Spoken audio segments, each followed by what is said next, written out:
Chapter 14:11. Anyway, this day had been a nightmare for him. And the source of the devil was this little tiger. Since she had seen everything, Chinemo didn't care anymore. He pulled a scarf over and wrapped it around his neck. He was about to go out. It was too awkward. Little Bojio drooped her ears and explained seriously. Momo, I've never recognized the wrong person before. It must be because you're too good-looking and your name sounds very cute. After Chinemo had something on him, he wasn't as passive as he was in the bathtub. He pulled the person's hand over. He lowered his eyes and his side profile was cold.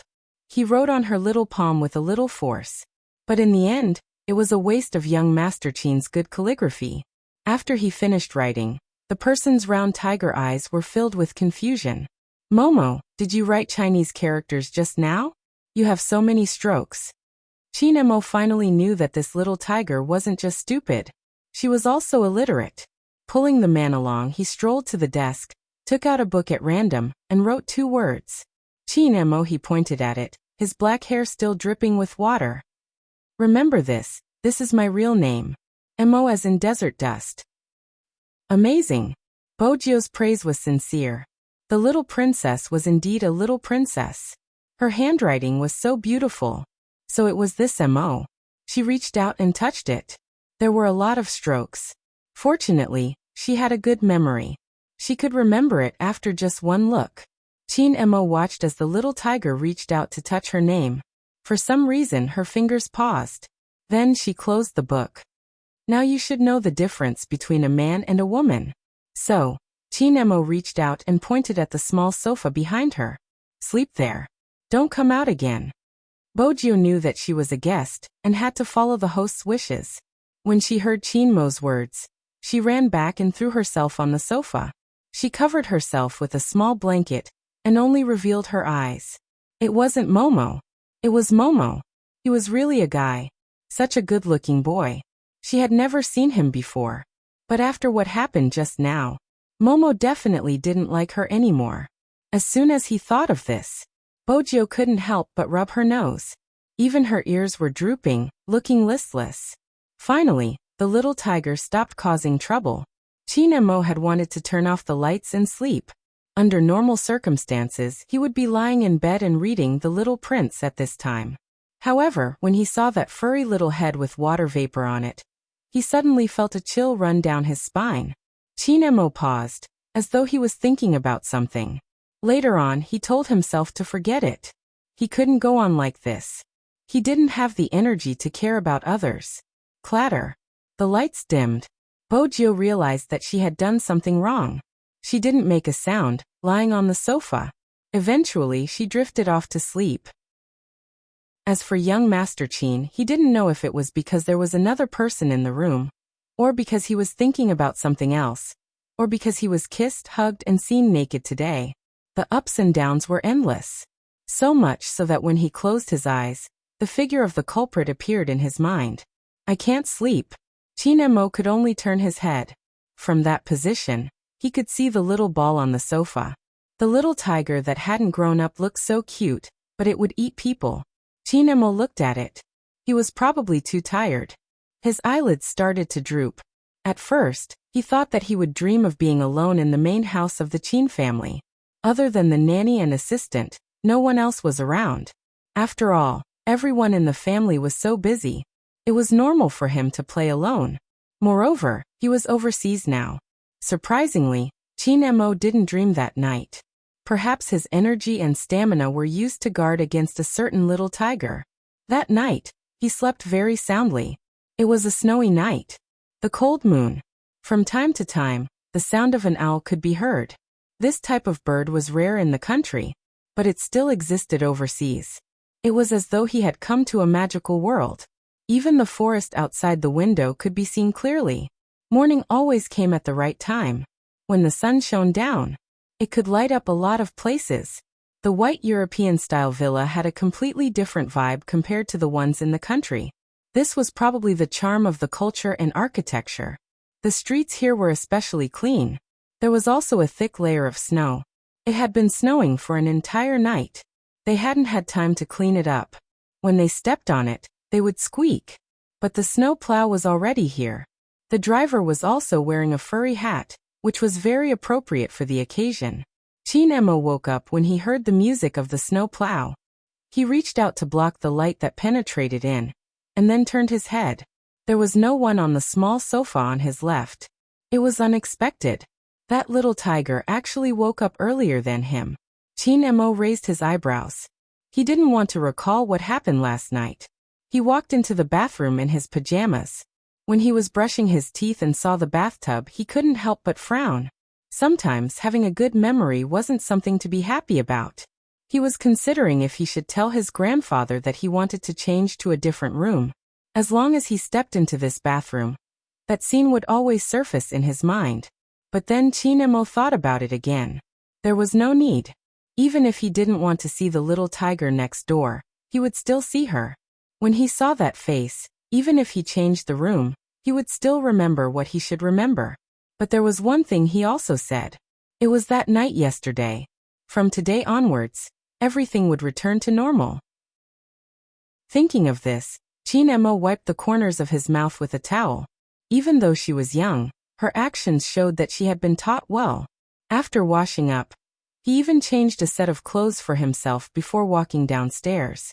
Before going downstairs, Chin Emo was already prepared to see the little tiger at the dining table. After all, he hadn't forgotten what she came here for yesterday. Since she was here to freeload. Freeloading once or twice was also freeloading. She probably wouldn't miss breakfast. But what Chin Emo didn't expect was that this time, he made a wrong judgment. There was no sign of the little tiger at the dining table. Even the tea and snacks weren't there. Only the young butler saw him come down and greeted him with a plate of food. "Young master, you're awake? I prepared bread and steamed buns for breakfast. Which do you want to eat?" Chapter 14:12. Even though the butler was young, he was reliable. The food was placed on the tray. It was a standard American breakfast: fried eggs, bread slices, and a bowl of butter. Chin Emo sat at the dining table. When he picked up the glass of milk, he was reminded of a certain someone who used her tiger claws to hold the milk for him to drink. The young butler didn't understand why the young master stopped. He turned his head and greeted, "Young master." Chin Emo glanced up and asked casually, "Where is she?" "She, who?" The young butler was confused. That was why the way of thinking overseas was different from the local way of thinking. According to Chin Mo's personality, he wouldn't ask a second time after asking once.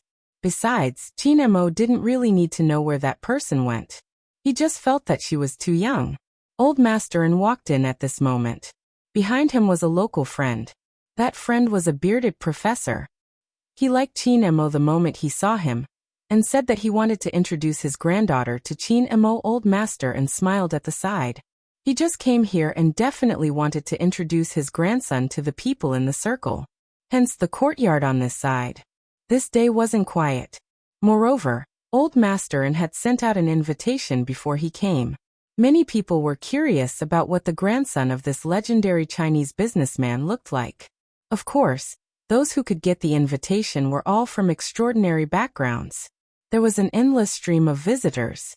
Chin Emo had changed into an exquisitely made suit.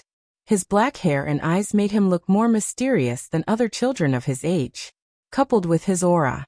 When people first saw this noble child, they liked him. "Chin Emo? I heard my grandfather mention your name." The person who said this was a blonde girl wearing a puffy skirt. She had blue eyes and looked at him in surprise. "Are you from Japan?" Chin Emo glanced sideways. He had learned to distance himself at a young age. "No, I'm Chinese." "What a pity, I guessed wrong." The blonde girl was vexed at first, but then she smiled.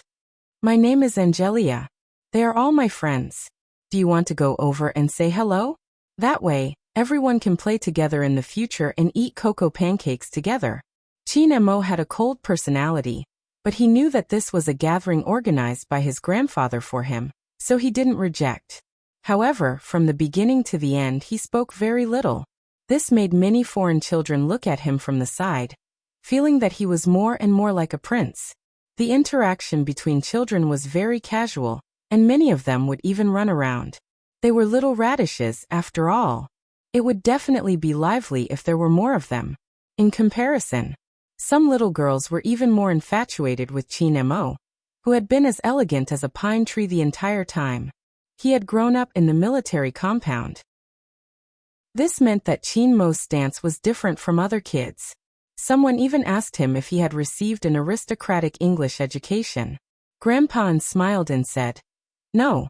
He didn't say anything else. The adults were holding wine glasses, and even the air was filled with the aroma of food. There was also chicken and pizza placed on the long table, all steaming hot. There are many desserts in different shapes. This place was simply a paradise for children. Qin Mo stood there. During the intermission, he was bored and found a place to sit down. He raised his eyes and glanced at the room next door. The lights were on. Chapter 14:13. Since there were people here, why didn't they come over? Could it be that she didn't need to freeload today? Or did he not smell the scent in the air? A tiger like her. He probably wouldn't let go of such a good opportunity to freeload. After realizing what he was thinking, Qin Mo frowned. It was really too boring to think of that little tiger who liked to hug people.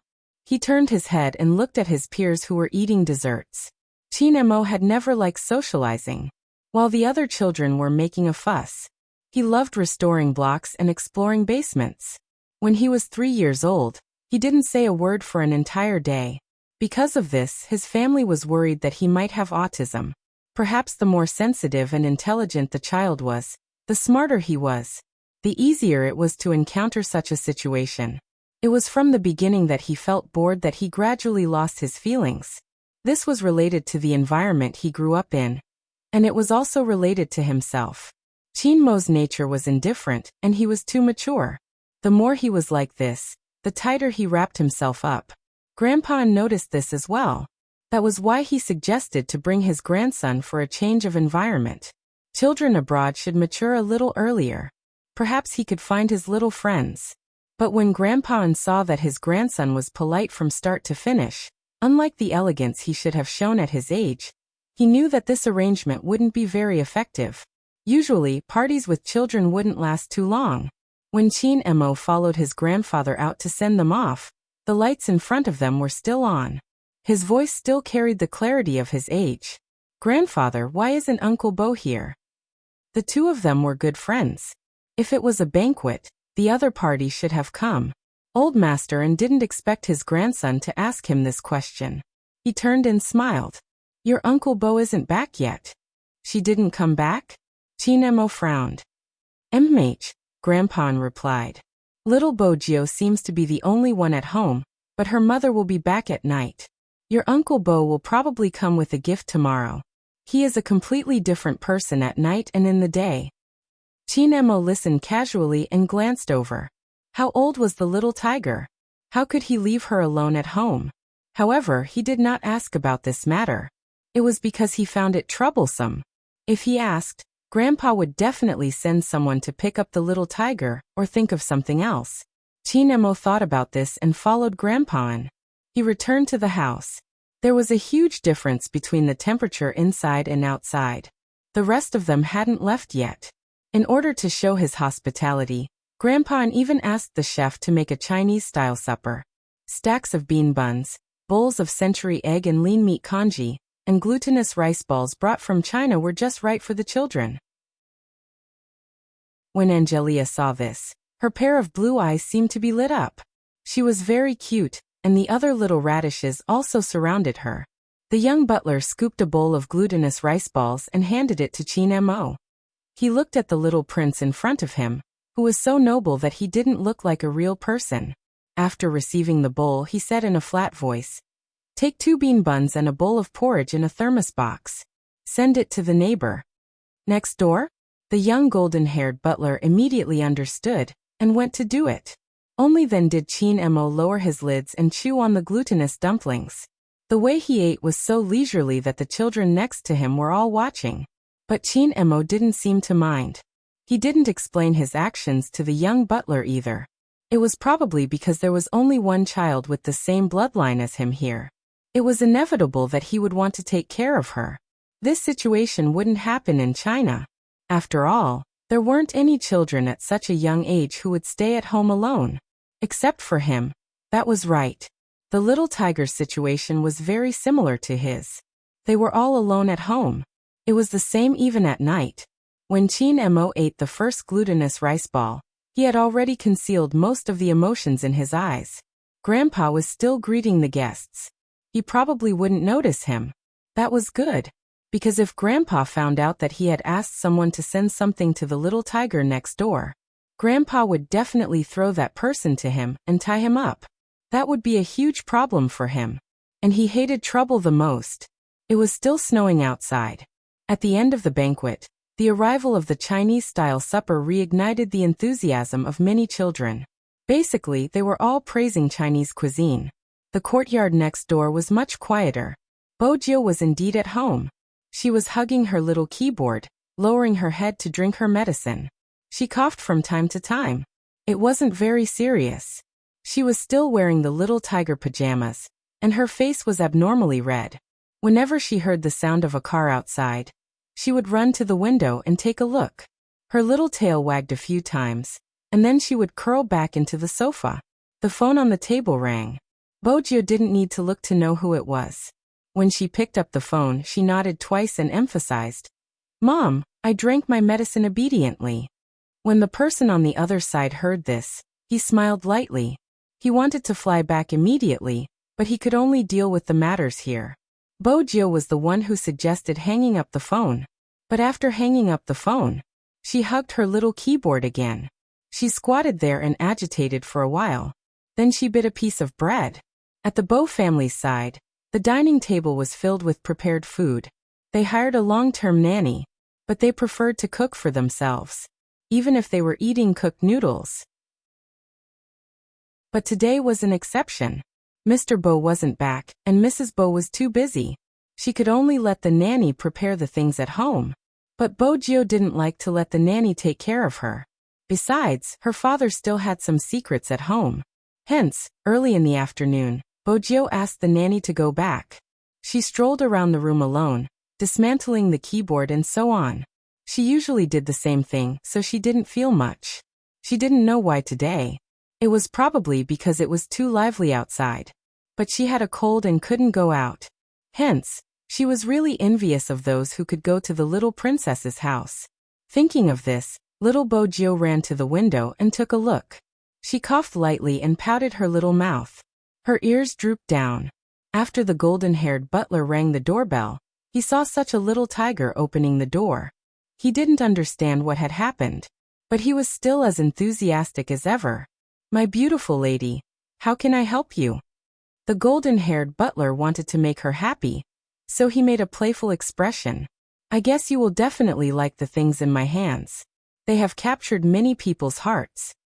As he spoke, he pushed the thermos box in his hands forward. Bojiu took a look and her eyes lit up. "Bean paste bun. So this is called bean paste bun." The golden-haired butler chuckled. "Young master asked me to send it over." "Young master? Little princess?" Bojiu was instantly revived. The little tiger's tail swept twice and she was very polite. "Please come in." The golden-haired butler took off his hat and followed her in. He placed the thermos box on the table, and the two of them chatted for a while. Then he left. She looked at the bean paste bun and century egg lean meat porridge. Bojiu reached out and tugged her little ears. Previously, she was worried that the little princess would be angry if she saw him naked. But now, it seemed like that wasn't the case at all. The little princess was really too considerate. He even asked the butler to send her a bean paste bun. The more Bojiu thought about it, the bigger the smile on her face. Even though she was still coughing, it didn't affect her at all. After eating, Bojiu thought about it seriously. She had to thank the little princess personally. She couldn't go like this. It was too ostentatious. When the sky got darker, she would go over after equipping herself. Moreover, the little princess had already given her food. It wouldn't be right if she didn't give him a gift in return. Bojiu looked at the little keyboard in her arms. She had decided to give him her favorite toy. Also, she had to tell the little princess in person. She had seen him naked.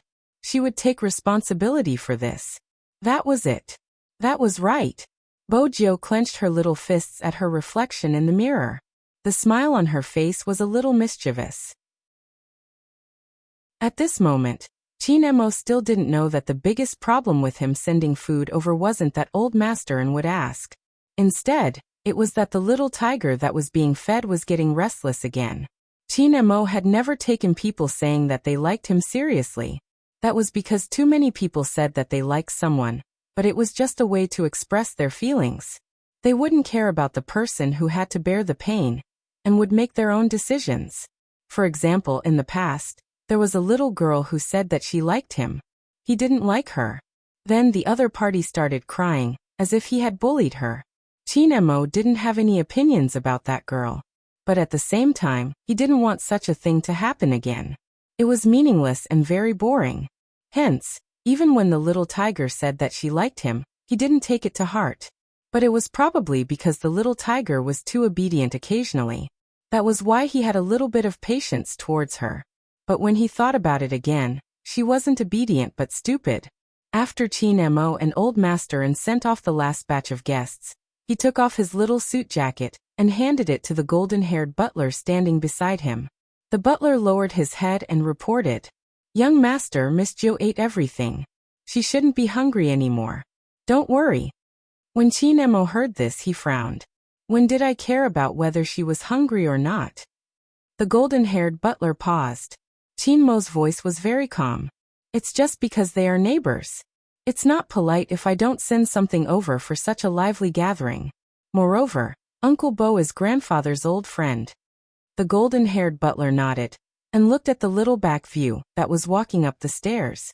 In his heart, he wondered if the children of China matured so early. This aura was a little too strong. However, China was really a country of etiquette. Chapter 14:14. The banquet ended. The guests had already left. As the host, Old Master and was exhausted after a day of hard work. But because he was a businessman, even if it was nighttime, Old Master and would still be busy. Old Master and had urgent matters to attend to. For example, a sudden international conference. Old Master and was worried that his grandson would be tired today, so he specially instructed his subordinates to clean up the living room and not make too much noise. There would be specialized people to clean up after the banquet. After Chinemo sent them off, he reached out and pulled open his little suit. After entering the room, he turned back into the quiet little prince. Even his side profile was cold and indifferent. His hair was black and soft, sticking to the back of his ears. He was wearing a white shirt. When he turned his little body to untie his sleeves, the air of elegance seeped out again. At 5 years old, there weren't many children like him at this age. Using movie Queen Anne's words, her cold little boy sometimes didn't seem like a real person. But at this moment, Chinemo was still a little immature. For example, the sigh that happened now. It was actually a little cute. Chinemo had originally planned to take off his shirt and take a shower. But just as he was about to put his shirt down, he suddenly frowned and looked towards the floor-to-ceiling window not far away. The bulging movement made Chinemo, who had grown up in the military courtyard, raise his eyebrows slightly. Then his handsome and elegant little face was filled with coldness. Just as he was about to press the internal line for the bodyguards on the first floor to come up. Suddenly, there was the sound of a flower pot falling on the ground. There was also the sound of the wind outside, and a certain someone muttering to herself. "Is this window so hard to open? It seems like I have to cut it open. When the time comes, my dad will say I'm naughty again. How troublesome." After hearing this sentence, Chinmo's brows didn't relax. Instead, they furrowed even tighter. You have to be troubled about cutting the window? Which normal person would cut the window? Chinemo realized that he had started to take deep breaths again. He looked down at his upper body. He wasn't wearing anything. The temperature of his little face dropped by a few degrees. Outside the window, little Bojo was shaking her tiger tail and studying the window in front of her seriously. His moves were as fierce as a tiger, but his actual score was 2 against 5. After a long time, he felt that he was still too gentle. He simply pulled the small school bag over, and was about to use the tools to open it. Little Bojo didn't expect to be discovered. After all, Her ability to climb over walls was well known in the surrounding area. Although the weather today was a little cold, however, she still deliberately avoided the people on the first floor. She even took advantage of her small size to perfectly avoid the camera in the corner of the family. Therefore, his actions were a little unrestrained. His tiger face was covered with a tiger hat, and he looked extremely serious. When Chin Mo lifted the curtains, he saw a little tiger that had climbed over the wall.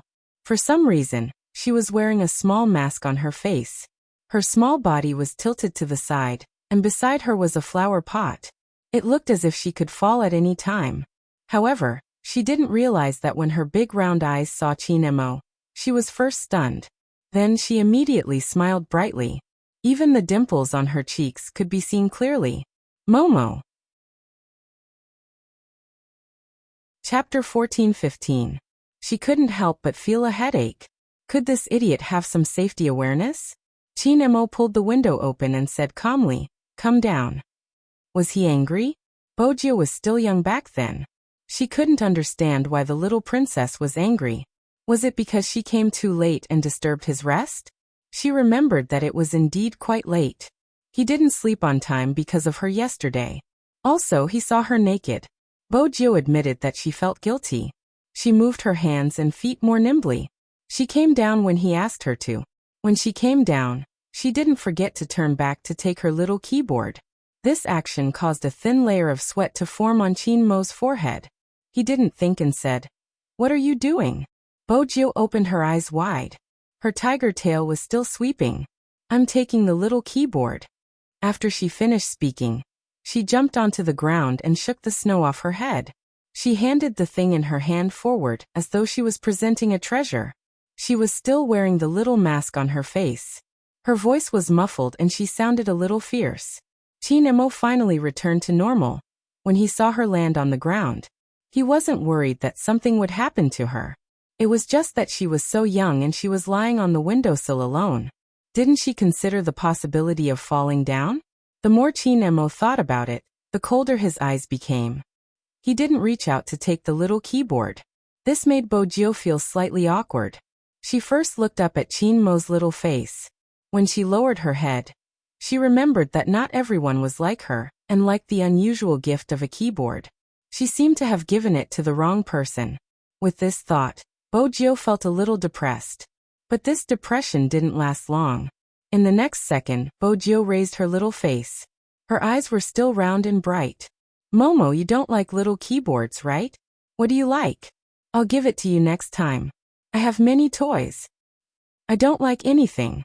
Chin Mo tilted his head. Then his fingers paused again, because a certain little tiger started coughing for some reason. She coughed softly, one cough after another. This made him frown again. His gaze landed on her face with the little mask. When he spoke, he sounded a little cold. "It's so late. Why are you wearing a mask?" I caught a cold yesterday. I didn't want to come over at first because I was afraid that I would infect you. But when I saw that you asked the butler to send something to me, I wanted to come over and thank you.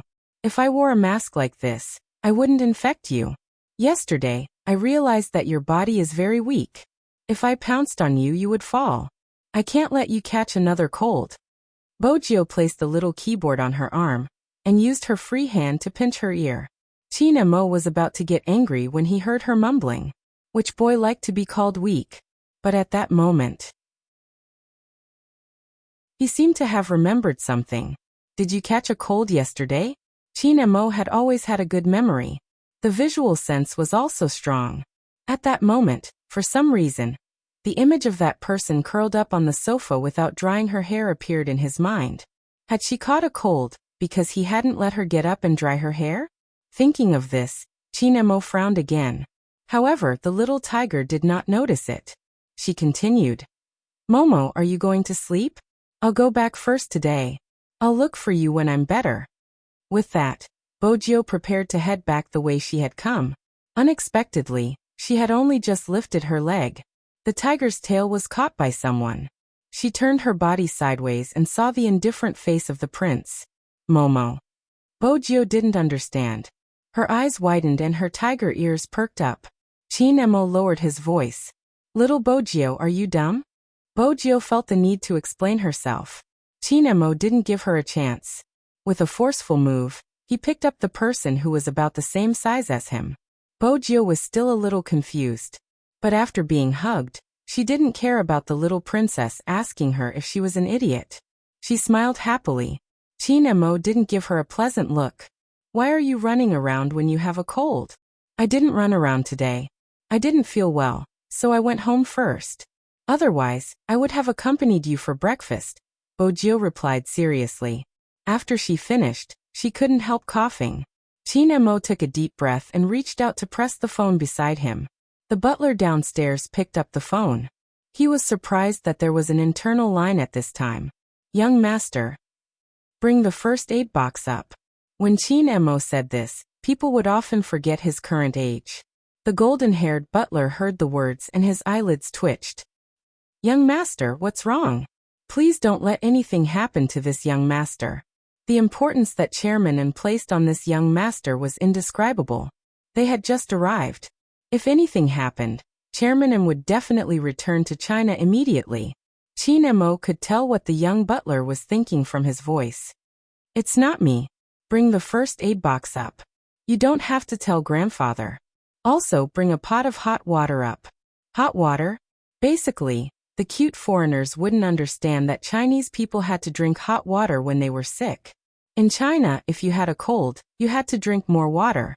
If your stomach wasn't feeling well, you had to drink more hot water. If your aunt came, you had to drink more hot water too. Even though the golden-haired butler had only interacted with his little master for 2 days, he had a basic understanding of his personality. Moreover, Chairman An had said that no matter what request his little master had, he just had to follow it. Hence, no matter how worried the golden-haired butler was, he didn't bother Chairman An. After all, they were having a business meeting. But when the golden-haired butler carried the first aid box upstairs, he suddenly realized something.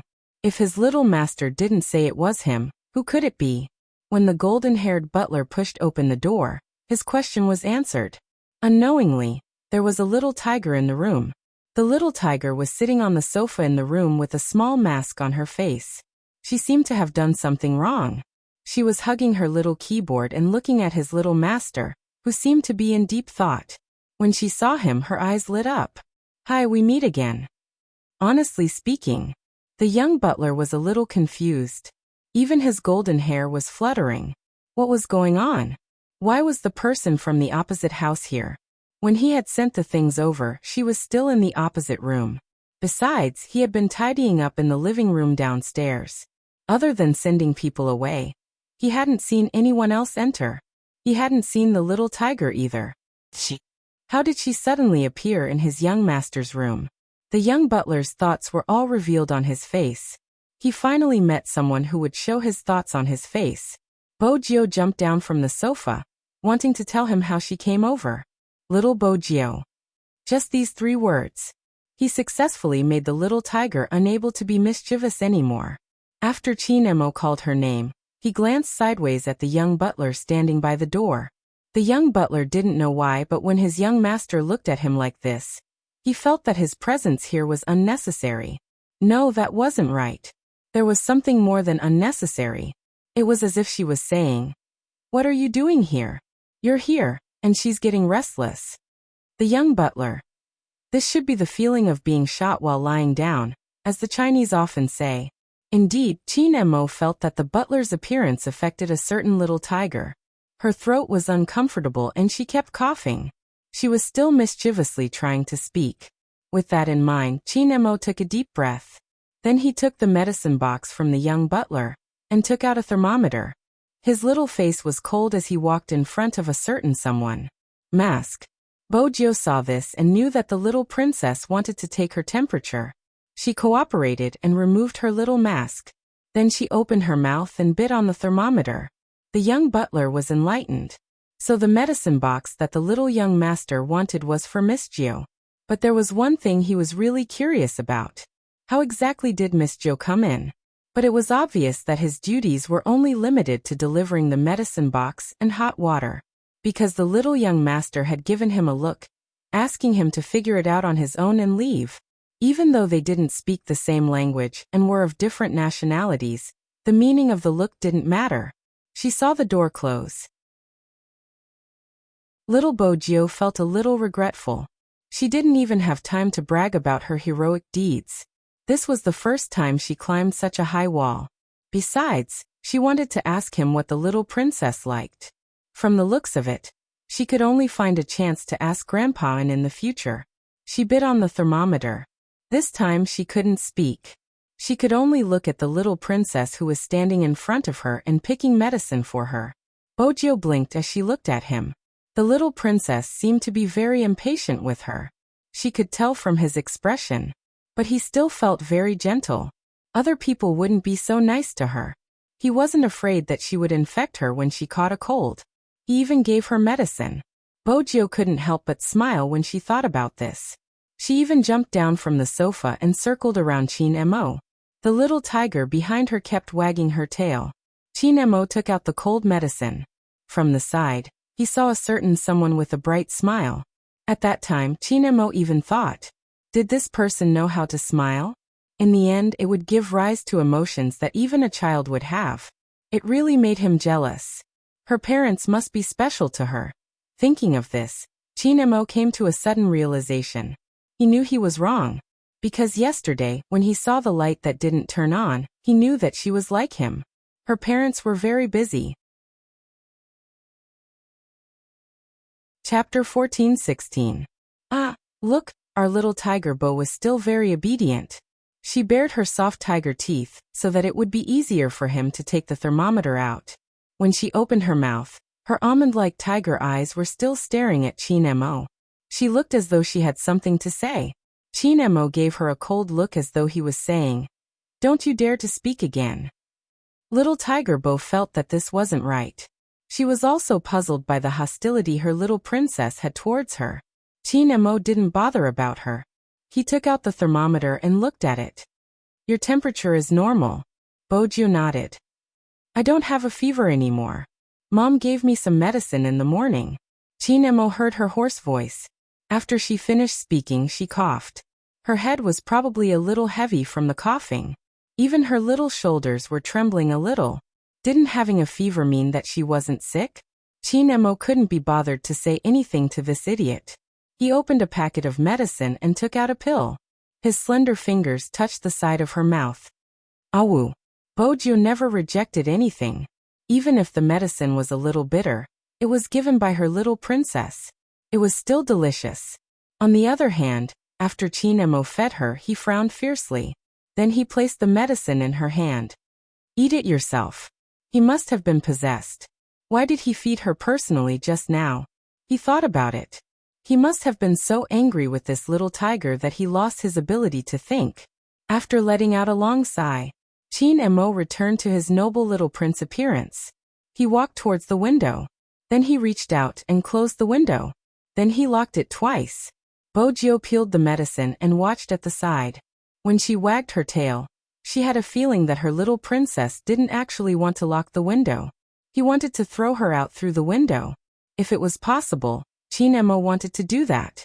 But for some reason, not only did he allow her to come down, he even asked the butler to bring the medicine box upstairs and feed her the medicine personally. He didn't know how his grandfather would react when he heard about this. Chin Mo's eyes moved. When he turned his body, he saw the little tiger peeling the medicine with great difficulty. She ate 5 pills in one go. 5 pills? Chin Mo pressed down on the man's tiger paw. "Little Bojio." Bojio widened her eyes. After looking at him for a while, she seemed to have been enlightened. "Momo, why do you keep sighing? Ever since I came in, you have been sighing. Are you tired? Is there anything else? Let me tell you, as a person, the most important thing is to be happy. Nothing else is important." Pat my head. Why was he always sighing? Chin Mo watched as the little claw appeared on his head and rubbed it twice. He told himself not to bother with a sick person. Besides, there was no doubt that she was an idiot. Chin Mo looked at her, his expression ugly. "Are you done touching me?" Bojio shook her head. "No, Momo. Your hair is so soft and nice to touch." It's different from mine. Mine is too hard and prickles. Chin Emo smirked. Drink the medicine and go home. Also, don't climb over the wall again. Bojio paused. She lowered her lids and lifted the small bowl. She drank the medicine that the little princess had prepared for her, and glanced at the window at the side. I'll go out from the main door, Bojio said. She jumped down from the sofa. She hugged the little keyboard in her hands and said, Momo, I'll come and find you tomorrow. She planned to leave. The more she acted like this, the more Chin Emo felt annoyed by the small cough. He had said before that he didn't like being liked by others for granted, because he needed to respond to all liking. If he didn't respond, it would be his fault. He was more resistant to such things. But this little tiger wasn't just a little stupid. Even when she was sick, she didn't know how to use this weakness to threaten him. If he asked her to leave, she would leave. She seemed to listen to everything he said. She didn't want him to respond just because she liked him. Instead, she wanted to give him something. Chin Emo turned his head. He wanted to read and not think about that idiot anymore. But just as he made up his mind, the young butler's voice came from the open door. The young butler's voice came from the open door. It was a unique American accent. Oh, Miss Jo, are you going back? It's still snowing outside. Mr. Bo and Mrs. Bo aren't home. At this time, the heater in the living room should be cold. Why don't you wait for a while? I'll go down to get some charcoal and go with you. Bojio raised her eyebrows when she heard this form of address. The young butler was a little shy. Don't Chinese people call themselves this? I just learned it from an online novel. There's a translation in the novel, so I can learn a lot of knowledge. Bojio was still young and didn't understand. So this is how people call themselves? Yes, the young butler said with certainty. This made Chin Emo frown. He couldn't focus on the book anymore. He reached out his hand and pressed the young butler's intercom with his white and tender fingers. When the young butler saw the call, the smile on his face was still there. His expression gradually changed. Young master? I'm here. Send Miss Jo back to your room? Okay, no problem. After hanging up the phone, the butler lowered his head. He was a little confused. Miss Jo, young master asked you to sleep in his room tonight. Bojio was confused too. Was it such a good thing? The young butler had a lot of thoughts going through his mind. After all, he had watched the banquet. There were so many funny children, but he hadn't seen his young master treat anyone specially. He definitely wouldn't touch a cup that had been touched by others. Not to mention the food. He was a gentleman, but he didn't dance with others. The young butler even suspected that this young master from China was like what the novels said. Was he the reincarnation of the leader of some faction? He was so special because his bones were so good. He had the etiquette and alienation that a young man like him shouldn't have. He had studied it before. His young master was definitely a clean freak, and it wasn't a small one. Every time his young master wiped his hands, he would be especially careful. He would change his clothes 3 times a day. The bathroom had to be clean. Even his shoes were spotless. No one would doubt that he was a genuine little prince. However, the golden-haired butler was a little puzzled. Such a clean freak young master would actually let someone spend the night at his house. Although it had happened once yesterday. But yesterday and today were different. Yesterday was arranged by Chairman and the young master's entire body was filled with cold resistance. But today, it was the young master who suggested it. Chapter 14-17. However, since it was the young master's order, even if he had a bunch of questions in his heart, he wouldn't say them out loud. But the golden-haired butler didn't put on his professional smile. His young master gave him a gaze. That gaze was indescribable. If he had to describe it, it would probably be to stay away from the little tiger. The golden-haired butler watched in a daze as the door was closed. He started to reflect on what he had done wrong. After all, in the novels, offending an expert would result in a tragic outcome. No, he had to learn more about China's profound knowledge and culture later. Momo. Bojio hugged the little keyboard in her arms. Her smile was brighter than anyone else's. I'm back. I know you're back. Chin Emo lowered his gaze. He didn't want to talk to her. After a while he said, I don't call myself that anymore. It's how people used to express their politeness and humility in ancient times. Is that so? Bojio's eyes lit up again. She had grown up abroad. Usually, she only knew how to fight and study the little keyboard and a bunch of little tadpole codes. She had very little knowledge. In the past, she had interacted with children from China. But no one seemed to understand these things. The little princess was different. She knew everything. When Bojio thought about this, she felt inexplicably happy. Momo, you're amazing. The sudden praise made Chinemo tilt his head. Don't say such nice words. Go back to your seat. Okay. She became very obedient again. But at the same time, she didn't forget to be mischievous. Momo, your ears are so red. Chinemo took a deep breath and placed the book in his hands down. They're hot. Oh. Bojio smiled. She thought that Momo was so awkward. He was obviously shy, but he insisted that he was hot. But she was very understanding and wouldn't expose him. Also, her little princess was even more adorable when he was awkward. Bojio seemed to be addicted to teasing her pet. She would say a few words from time to time. In the beginning, Chinemo still ignored her. Then he allowed the little tiger to be mischievous. Bojio continued to be mischievous. She realized that she might disturb the little princess's reading. Hence, she curled up on the sofa quietly and started to touch her little keyboard. When Chinemo saw her like that, he recalled what had happened last night. Especially after the other party drank the medicine, he was still coughing, and there was no sign of him getting better. Chinemo stood up. Go to the bed. On the bed? Bojio was still wearing the little tiger's pajamas. When she heard his words, her ears perked up. Momo, I thought you didn't like other people sleeping on your bed? She wasn't stupid. She could tell. Momo held a grudge against a lot of people. She wasn't sure if others understood. In any case, she understood. Moreover, she was also like this. She didn't like others to understand her things. But since yesterday, her little princess had become an exception. When Chinemo heard the question, his fingers paused. Indeed, I don't like it. That's why I can only sleep with you today. You're not allowed to touch it in the future.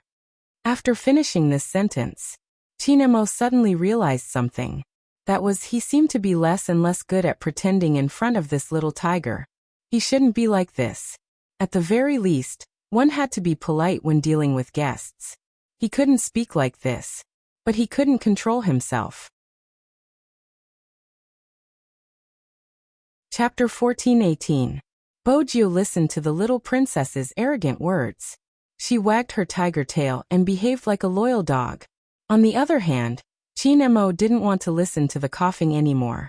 He asked someone to prepare a bowl of pear soup. He watched as the little tiger drank a bowl. Then she really entered the state of rest. This time, before Chinemo entered the bathroom, he said to Bojio, "Don't come in." Bojio looked at the back view that was filled with rejection. She reached out and touched her ears. She thought about it seriously. Her little princess was shy again. She would restrain herself today. She really wanted to go in and bathe her little princess. But she was sick now. It was easy for her to infect others. But there was something she had to remind him. Momo, your body is weak. Be careful when you bathe. Don't bathe for too long. You will be out of breath like yesterday. She still dared to mention yesterday. When Chinemo heard this before he closed the door, he tightened his grip on the white scarf. He was too lazy to take another deep breath. So he slammed the door shut and locked it. His handsome face was as elegant and handsome as ever. This time he didn't fill the bathtub with water. Instead, he turned on the shower. When he came out of the bathroom, he had already changed into his pajamas.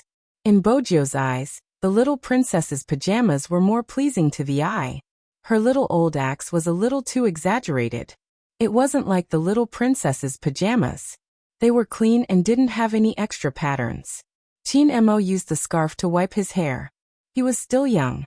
Although he was already used to being stared at, he still felt uncomfortable when people looked at him from head to toe and from his tail to his head. In the end, they looked at his side profile with a pair of big eyes. He hadn't experienced this before. After all, when other people looked at him, they would sneak peeks at him. Children would not be as shy as adults. But the word shy was obviously not suitable for a certain little tiger. Chin-mo placed the scarf down and turned his head. He was about to speak. The little tiger, Gio, spoke before him. Momo, you don't have to be shy. I will take responsibility. Take responsibility? What responsibility? Chin-mo frowned again. He wanted to warn her not to be mischievous. She should sit there obediently and not speak if she could.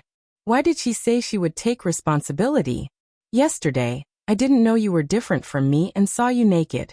I called my dad and he said that the best way is to be responsible for you. I agree. I can't be a heartless man and I can't take advantage of you. That's right.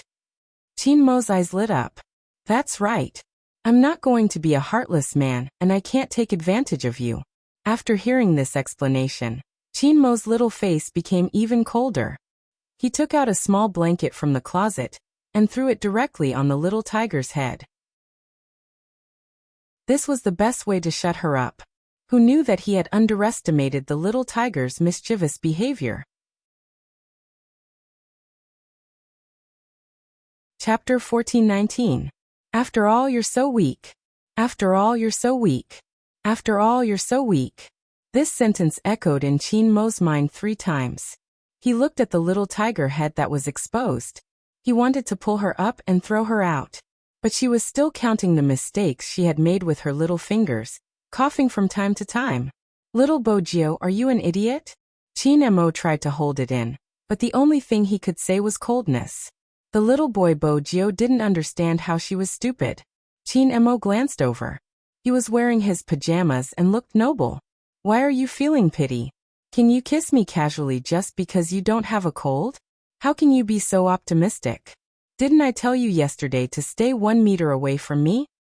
Didn't you tell me to stay so far away from you so that I wouldn't kiss you? Bojio seemed to have understood something. Her eyes widened. Chin-mo arched a brow. Why else? Oh. Bojio was disappointed for a second. Then she said, anyway, I will be responsible for you. Besides, Momo, you've misunderstood. I'm usually very reserved. I'm so passionate because I want you to know my sincerity. Chin-mo turned his head. No need. No need for what? Bojio scratched her face. She didn't understand. Chin-mo looked at her. His gaze was calm. I don't need you to be responsible. Also, heartbreaker isn't used to describe girls. How did you learn Chinese? I didn't learn it well. Bojio felt a little guilty. Those words were like pictures. There were too many gestures. Sometimes she remembered them but she didn't know where to use them. But that wasn't right. Her dad had said it over the phone. Being irresponsible meant being a heartbreaker. Anyway, Bojio didn't care if it was used to describe boys or girls. She would never be a heartless man. The current situation was that the little princess didn't want her to be responsible. Her dad also said that she could be tough, but she couldn't force others. Little Bojio thought about it. In the end, she looked up and wagged her tail. Momo, tell me when you want me to be responsible. That situation would never happen. At that time, Chin-mo had thought that way. Moreover, he really didn't want to discuss this kind of thing with a little tiger. It would make him seem very childish. His gaze swept over. Seeing that she was still curled up on the sofa, his brows furrowed once more. I'm not asking you to go to the bed. The sofa was very close to the window. Didn't this idiot know that there would be wind on this side? I haven't showered yet. I'll go after I shower. Ever since the little princess had come out of the shower, she had been smelling his scent. It was so fragrant and so good. She wanted to take a shower too. Chin-mo watched her torment. Anyway, he understood that it was impossible for her to settle down. Half a minute passed. Momo. Chin-mo was sitting on a chair with a book in his hands. No matter how late it was, he would read a few books before going to bed. This was his habit. Chin-mo watched as the little tiger tugged at his sleeve with her claws. Her eyes were black and she looked very obedient, but in fact, the sparkle in her eyes indicated that she was going to be naughty again. Both of them looked to be 5 years old, and their heights were about the same. In comparison, Chin-mo was 3 centimeters shorter than Bojio. Chapter 14:20. Hence, The aloof young Master Qin didn't want to stand up. Which boy would be happy that he was shorter than a little tiger? This was one of the reasons why he asked her to stay away from him. But Bojiu didn't know. If she wanted to shower, she had to take off her clothes first. Now that Momo was here, she couldn't just roll around and take off her clothes like she did the last time. This wasn't good. It would cause Momo's misunderstanding of her to deepen. After all, she was still very shy and reserved. But she couldn't open the zipper behind her. This was the disadvantage of having short arms. She had jumped for a long time just now, but she still couldn't pull the zipper to the end. At home, she would either roll around and take it off or her mother would help her take it off. Today, she could only trouble her future pet. "Help me pull this down." As Bojiu spoke, she turned her small body and obediently wagged her tail. The zipper was pulled down halfway. Since it was a clumsy little axe pajamas, no one would be able to tell if they didn't look carefully. Now because of her action, Qin also saw the fair and tender little back. Suddenly, his ears turned red and he tilted his head. "Little Bojiu. What is it?" Bojiu turned back and saw the little prince with a thin layer of pink on his face. He was extremely cute. He couldn't help but reach out and hug the person's waist. He said angrily, "Momo, you're shy again. Don't be shy." Bang. The veins on Qinmo's forehead were completely broken. He watched as the little tiger picked him up from the chair, wobbled and put him down. His breath was completely stuck in his chest. "Little Bojiu." Bojiu scratched her ears. I'm here. Qin looked at her and didn't want to speak. Which boy would like to be carried around by a girl? His dignity as a boy was really. Qin adjusted his breathing. Again and again. Until the little face returned to its cold and noble appearance. Men and women shouldn't touch each other. It's such a simple logic. You should know that in the future. Don't let a man help you with your zipper, even if you're a child. When Qin said this, he didn't sound like an old man. It was probably because his face was too good looking. Bojiu nodded as though she was being lectured. She continued, "I know, but Momo, you're not like other boys. It's okay for you to help me zip up. We're going to sleep together in the future." "Who slept with you?" Qin pressed his throbbing temples. Then he looked at her tiger pajamas that were about to collapse. He shouldn't have been soft-hearted, and he shouldn't have let this person sleep here. He didn't know if it was too late to throw her back. But he had heard the conversation just now. There was no one at the Bo family's side. Her cough had not gone away, and she was so clumsy that she could not even walk properly. Bojiu didn't know what her pet was thinking about. She poked him with her fingers, her back itching. Qinmo's gaze landed on her when he saw her movements. It was probably because of the material of her pajamas. After the zipper was unzipped, it would prick his hand. Therefore, her fair little back was a little red after being pricked. Chapter 14:21. Okay. She would be obedient when she needed to be. Little Jiu always followed this principle to the end. Qin lowered his lids. Once he decided to do something, he wouldn't be awkward anymore. Like a mature adult, he didn't just help Bojiu with the zipper, he also removed the hood from her pajamas. Because he was so close, he could smell the sweet milk scent on the little tiger. A child would always be a child. While Qin was deep in thought, he completely neglected the fact that he was also a child. After unzipping the zipper, Bojiu could go to the bathroom and remove the little tiger pajamas herself. She was especially serious when she showered. At the same time, she thought about whether she had redeemed her image in the little princess's heart after today. In conclusion, it should be considered a success.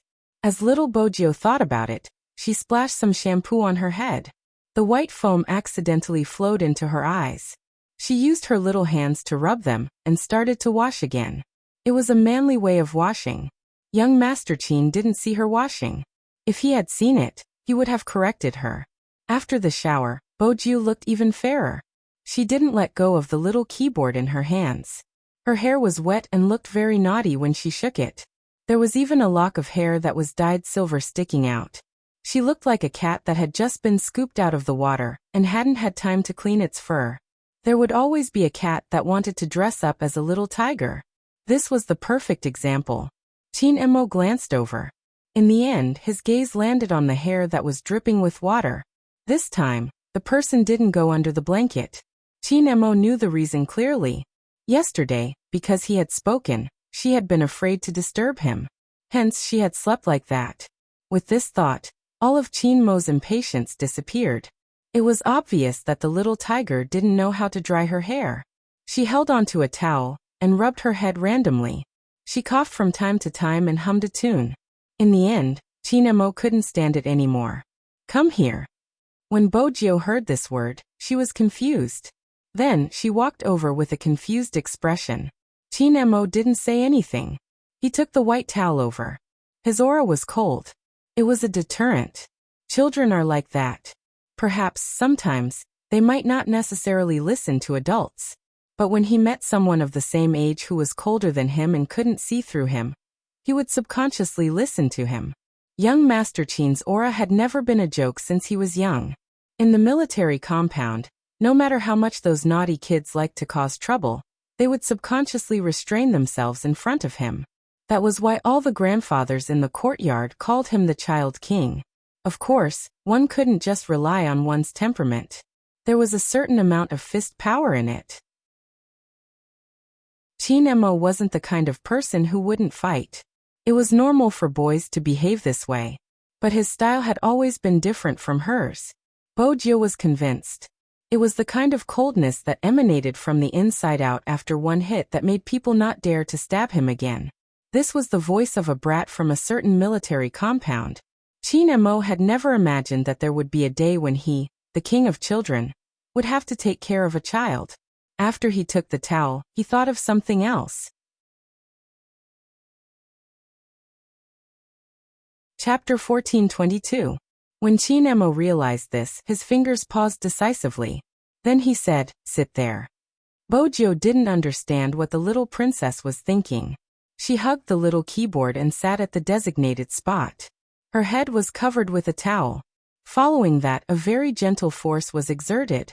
That kind of strength could easily make people drowsy.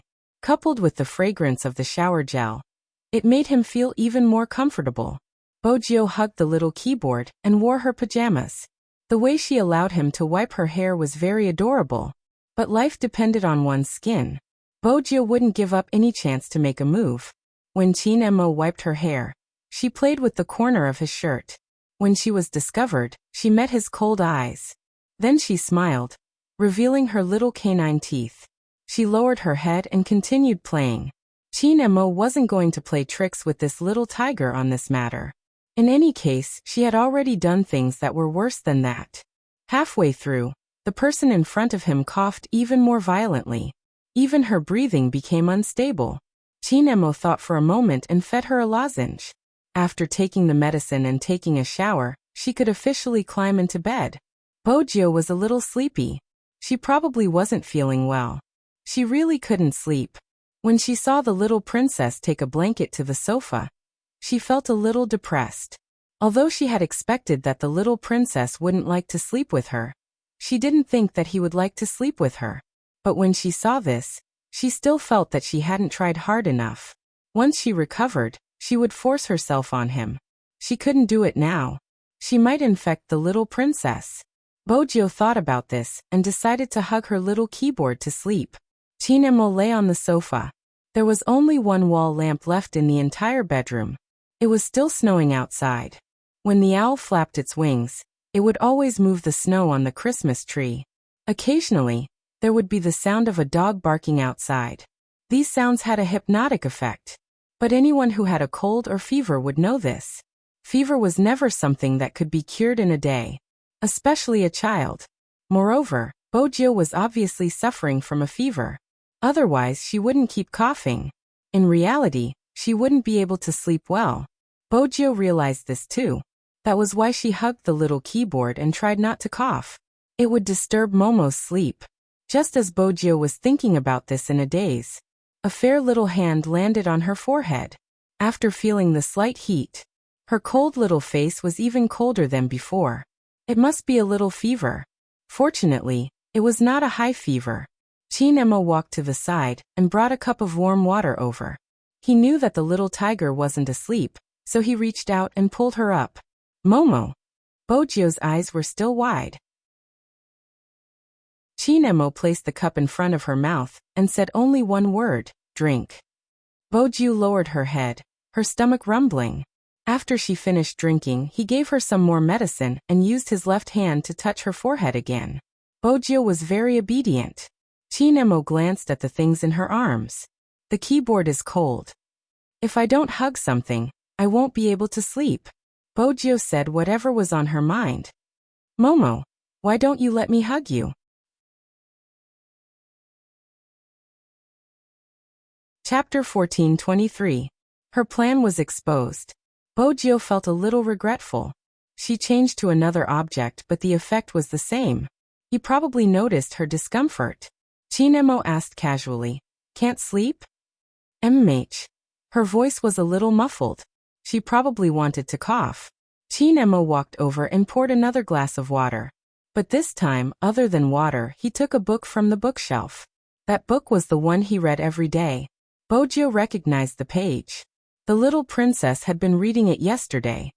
Move over a little. Chinemo stood beside the bed. His expression didn't change much.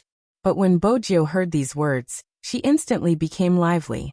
She moved her small body to the left. The space wasn't just a little.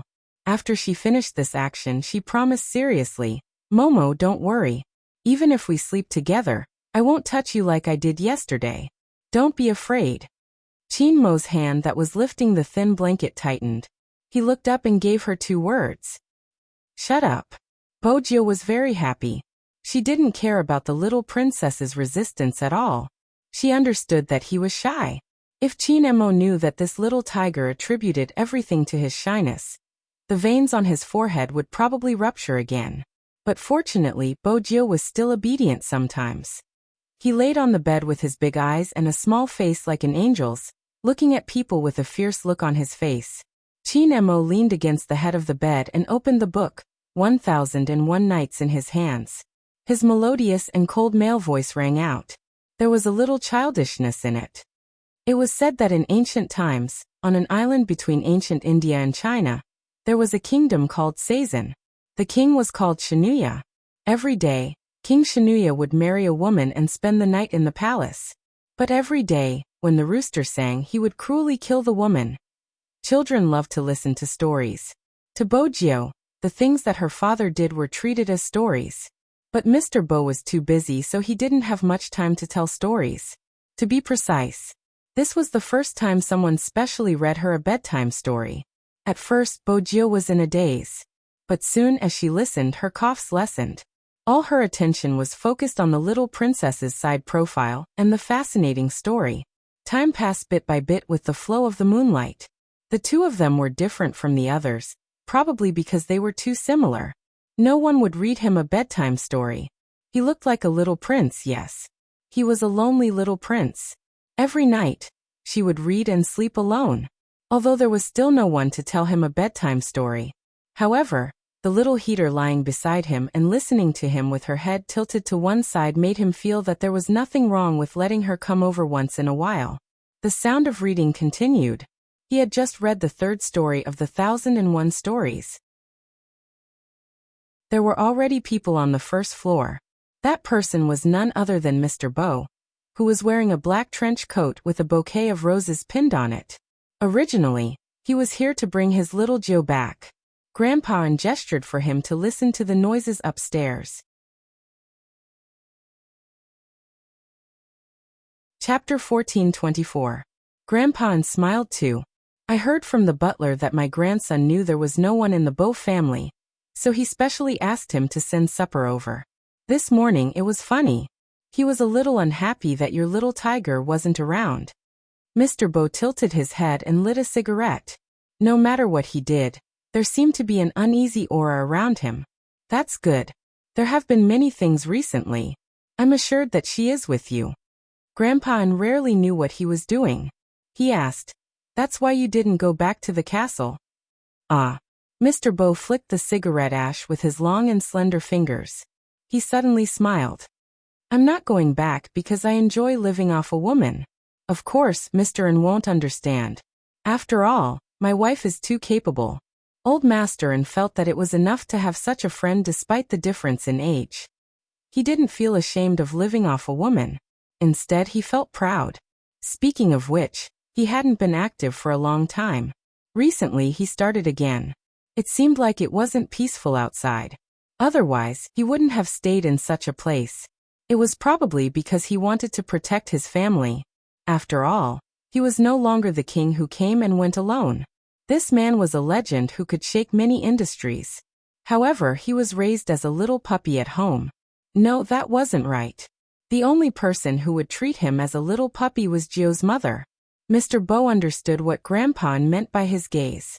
However, he didn't care. He left behind a sentence. I'll come and fetch my little Lord Gio tomorrow. Then he disappeared into the boundless night. However, even though he was standing under the streetlight, he could still see the reflection on the second floor. The two little people weren't close to each other, but they were on the same bed. Mr. Bo smiled lightly. It was rare for his little Lord Gio to like someone so much. However, the kid from the Chin family was quite capable. He knew how to read stories to make children happy. He had never told his little Lord Gio fairy tales before. Mr. Bo stretched out his hand and flicked the cigarette, but into the rubbish bin in the courtyard.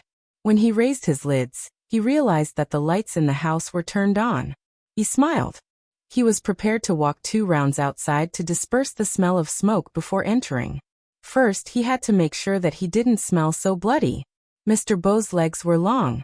When he moved in the night, he was like an ancient night walker, landing silently. Soon, he changed into a new set of clothes in the basement.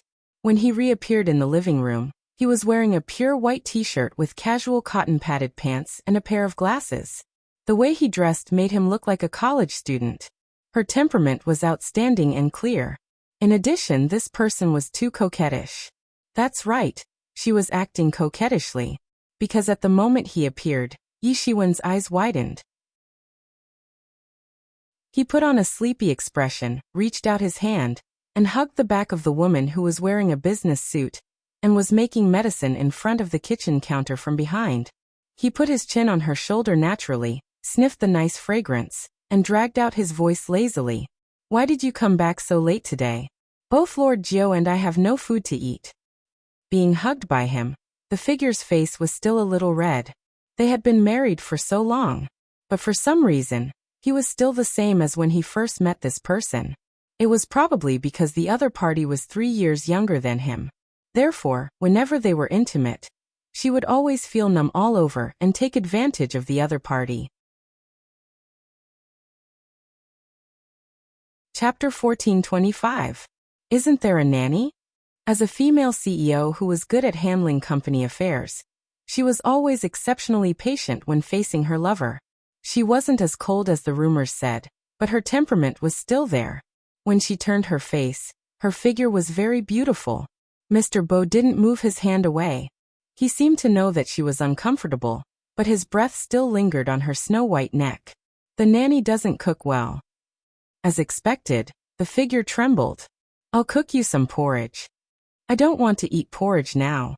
The hint was probably too obvious because his slender fingers were already on the button of her suit. With a smile, his voice was a little deep. Gio isn't here today. She couldn't resist that kind of temptation. Even if someone said that the person in that family wasn't as simple as he looked, she still couldn't resist. And he was like a little puppy in front of her, always making her comfortable. Only in this kind of situation would he show his ruthless side. When she realized that she was being carried and placed on the kitchen counter, the temperature in the room was already very high. Everything seemed to be indescribable. Only her heartbeat could be heard, and the feeling that she couldn't control it anymore. She didn't even have time to ask where he went today. She was brought into the entanglement of his whole body, probably because the two of them didn't know each other through dating. Hence, even now, sometimes she still couldn't let go. But the person younger than her didn't allow her to let go. He always thought of ways to make her lose her calmness. The sound of the button falling on the floor was very loud. This always made people feel ashamed. When the numbness hit her, She felt that the person was ridiculously mature. How could he be a little puppy? It was probably because the first time they met, the impression was too deep. She picked him up and brought him home. He was raised by her at home. It was as if it had naturally become her possession. From the time they met to the time they got married, it had only been 3 days. She had never asked if he was willing. Now that her daughter was already 4.5 years old, it seemed a little inappropriate to ask such a question again. But why was the person in front of her getting younger? On the other hand, she was already 3 years older than him. She was about to get old. She didn't know why, but he didn't seem to see it. Was it because young people had more needs? Thinking of this, it was inevitable that his thoughts would drift. He was unhappy that she wasn't paying attention. He bent down and bit her collarbone. Mrs. Bow, is it because the temptation outside is too great that you can't even pay attention when you go home? Shouldn't she be the one asking him this? He was still a graduate student. She had seen how hot the girls in the university were when she had driven to pick him up the last time. Those people didn't seem to mind that her Gio was still on top of his head. They say men with children are more attractive. Others said that it was impossible for him to have a child at his age. He really didn't look like a father.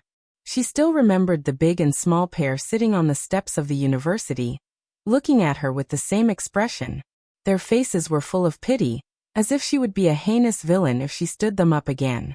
80% of Gio's personality was inherited from him. She also knew that when those hot girls from the university saw her picking him up, they thought she was his sister. However, she had never told him about this. After all, young graduate students were more likable. But he seemed to be very busy recently. Looking at the face in front of him that was obviously not in the right state, Mr. Bow narrowed his eyes and the strength in his hands increased. She still wanted to struggle. Don't clothes. There are many of these clothes at home. When their breaths were really hot. It was still snowing outside. In the darkness, only their body temperature kept rising. Her entire body was covered in a thin layer of sweat after being tortured by him. He pushed her long hair away from her face and allowed her hands to wrap around his neck. His gaze was as deep as the night outside. Honestly speaking, when would his wife stop thinking about age? He was younger than her, and it wasn't something he wanted. But in her eyes, he always seemed to be different. Mr. Bow laughed in a low voice and carried the exhausted beauty up horizontally. He returned to his little puppy image. The weather outside only cleared up the next day. When the sun shone down, everything seemed to be full of life. The European-style courtyard was always trimmed beautifully. There would definitely be lawns and trees. There would also be a white fence. There were green plants climbing on one side of the wall. Along with the sunlight, they formed fragmented silhouettes. Mo stretched out his hand to block, but he still felt that it was dazzling.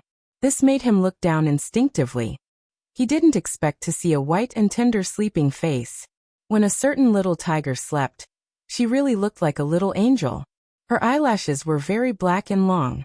Each of them was distinct. When they fell down, they could even fall on her face. Her cheeks were chubby. Her mouth was slightly open and she bit her thumb. She was very mischievous as she moved her thumb. Not only that, one of her hands was placed on his waist. She looked as though she was protecting him. Mo took a deep breath.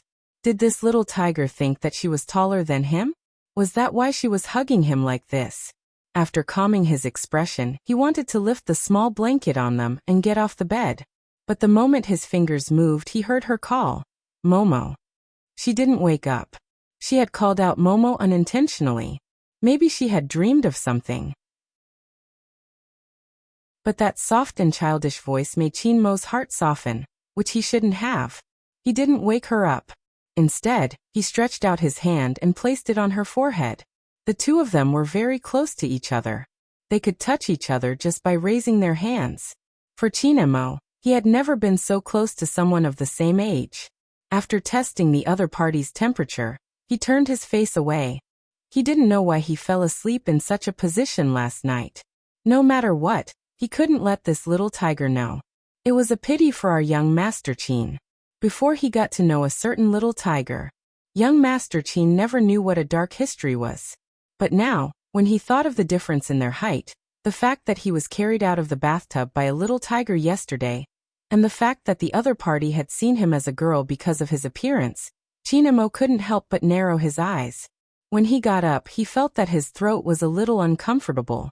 He loosened the collar of his pajamas and planned to wash up. Chapter 14:26. Together? Chinmo's frown deepened when he heard this. He turned his head and saw the little tiger climbing up from the bed. She bent her legs and held onto her little keyboard with one hand. She was rubbing her eyes with the other. She looked like she was about to jump down. Chinemo didn't want to take a deep breath anymore. Instead, he reminded her calmly, "Little Bojio, you're a girl and I'm a boy. Tell me, how are you going to pee with me? Mh." That tone was definitely not too happy. Bojio sobered up instantly. She paused her claws and smiled. "I forgot again. Momo, don't be angry. I know how to whistle. I can stand outside the door and whistle for you." Chinemo turned his head and smiled coldly. Then he stuffed her into the blanket and said, "Stay here." What a joke. Someone was whistling outside. Who could come out easily? He had also said that the only reason he could tolerate this little tiger was because she would listen to whatever he said. When Chinemo finished washing up and came out, Bojio was still on the bed. She was probably too bored from waiting, and was doing somersaults. When she saw that he was done, she rolled like a tiger and straightened her body. Chinemo didn't have extra slippers here, so he let her wear his. At first, he didn't want to care so much about her. After this person entered the bathroom, she lowered her head and started to wash her face. Chinemo pulled her back. He lowered his head and rolled up her sleeves in a few seconds. It was purely because he couldn't stand this idiot's actions. However, Bojio realized something. Little Princess Chin's throat seemed to be uncomfortable. She couldn't have infected him, could she? As she was thinking about this, Bojio wasn't very serious when she was washing up. She casually washed her face and ran to the study table. She remembered that the little princess had placed the medicine box here last night. At this moment, Bojio didn't recognize any medicine. Moreover, it was written in Chinese characters. She couldn't understand it. But she recognized the picture printed on it. Based on her good memory, she recognized the box that the little princess had fed her yesterday. Yesterday, her throat didn't hurt so much after eating this lozenges. After taking it out, he carefully dismantled one pill. Chinemo saw the little tiger's actions, but didn't pay much attention to it. He even felt that this little tiger was finally not stupid, and knew how to find medicine for itself. But in the next second, Chinemo froze. That was because the little tiger used its height advantage to lift his chin and stuff a pill into his mouth. It was slightly sweet with a hint of bitterness. The taste of Chinese herbal medicine spread from the tip of his tongue. Chinmo's eyes widened. Not because of anything else, but after that person fed him the pills. She even rubbed his head and said, "Good boy, it's not bitter." As a boy, was he afraid of hardship? Besides, little Bojio, what kind of position are you in? Young Master Chin smiled coldly again. Anyway, it was already dawn. It didn't matter if he threw her out. But before he could say anything, the little tiger looked at him with her big eyes and said, "Momo, you must tell me if you feel uncomfortable. For example, your headache. Yesterday, I had a headache and then a fever. The fever was too stuffy and I couldn't come out to play with you. But this is also my fault. I know that my body is too weak, but I still came to find you." Very good. Once again. Chapter 14:27. Chinemo looked at her. This was the first time he wanted to refute someone so seriously. Little Bojio. Mh. Bojio scratched her ears. She wanted to touch his head, but the little princess didn't seem to like it. Hence, she could only retract her hand. Chinemo said coldly, "I'm not weak. Remember this." "Okay, you're not weak. But I don't want you to get sick," Bojio said logically. "It's so uncomfortable to be sick. Not only do you have to take medicine, you can't go out and play. You can't eat meat either. You can only eat porridge and vegetables. It's so painful. If you get sick like this, my heart will definitely ache." Hearing this, Chinmo's gaze paused. He looked at the fierce little face under the morning sun. Maybe it was because the sun was too good today. Or maybe it was because there was no impurity in those eyes, which made his heart feel warm. No one could notice his discomfort in time. Since young, his mother had been pampered like a princess by his father. Hence, she was always slower in terms of common sense. She wouldn't take care of him. He knew that he had never blamed anyone. But sometimes he felt a little lonely, especially at night, when he felt uncomfortable for the whole day. People would only know that he was sick the next day. That was why he gradually got used to it. When he was sick, it didn't matter if other people were around or not. Even his grandfather, who hadn't passed away, might not be able to notice it immediately when he was sick. But this little tiger knew and gave him a lozenge at the first moment. She even told him. Her heart would ache when he was sick. Chin Emo moved.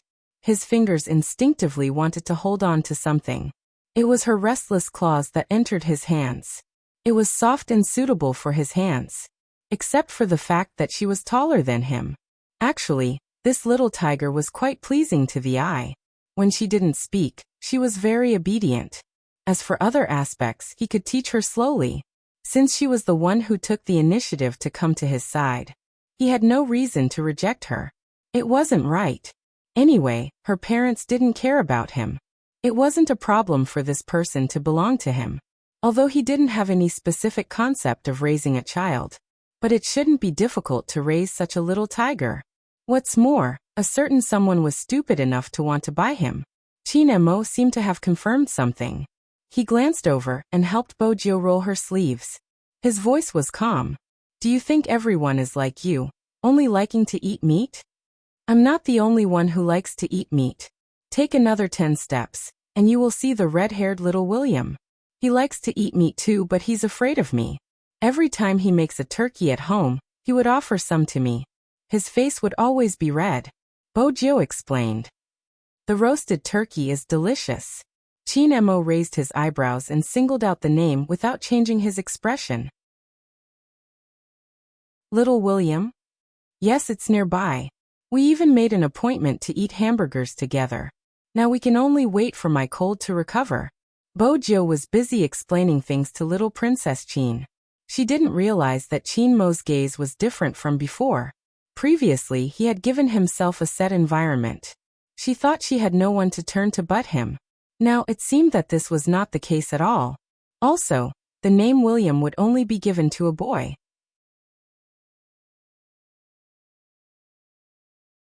Chapter 14:28. Chin Emo narrowed his eyes. He was as cold as a prince. When are you guys meeting? The day after tomorrow. Bojo told her little princess everything she knew. Chin Emo seemed to see the desire in her eyes to go out to eat hamburgers. After helping her roll up her sleeves, he said casually, Your cold should be gone the day after tomorrow. You can go out to eat. When Bojo heard this, she was even happier. Her tiger eyes lit up. Momo, do you want to go with me? Her father had said that if she wanted to raise him, she had to show some sincerity and use feelings to communicate. Bojo thought about it and felt that other than sleeping, going out to eat meat was the best way to increase his affection. She didn't know that Chin Emo was waiting for her to say this. He smiled. Okay, he agreed. Bojo blinked. She didn't dare to believe it. After all, Momo had rejected her last night. He had wanted to throw her out of the window. Why was he different today? As expected, her father's words were true. A good night's sleep can increase feelings. Bojo was happy for a while. When she came back to her senses, she realized that little Princess Chin was wiping her hands. She seemed to have become cleaner after being by his side.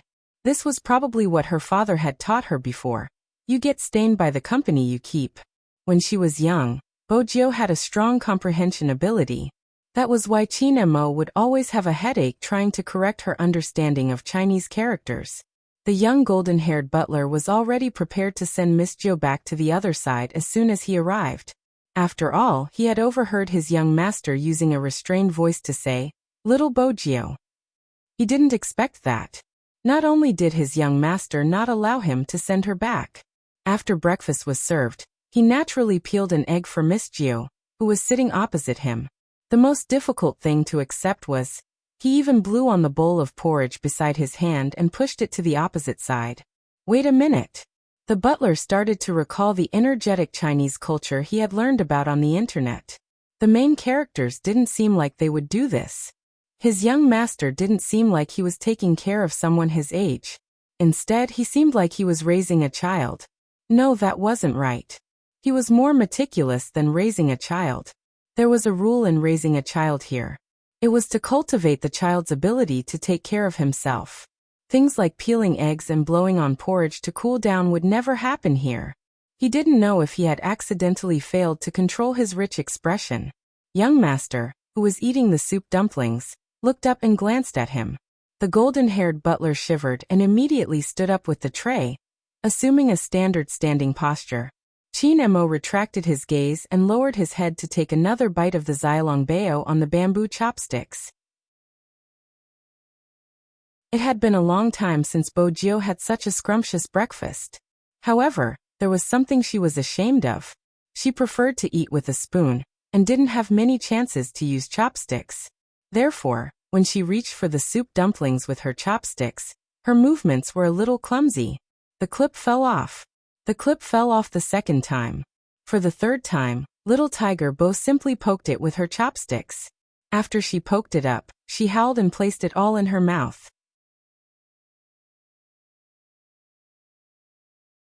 Chapter 14:29.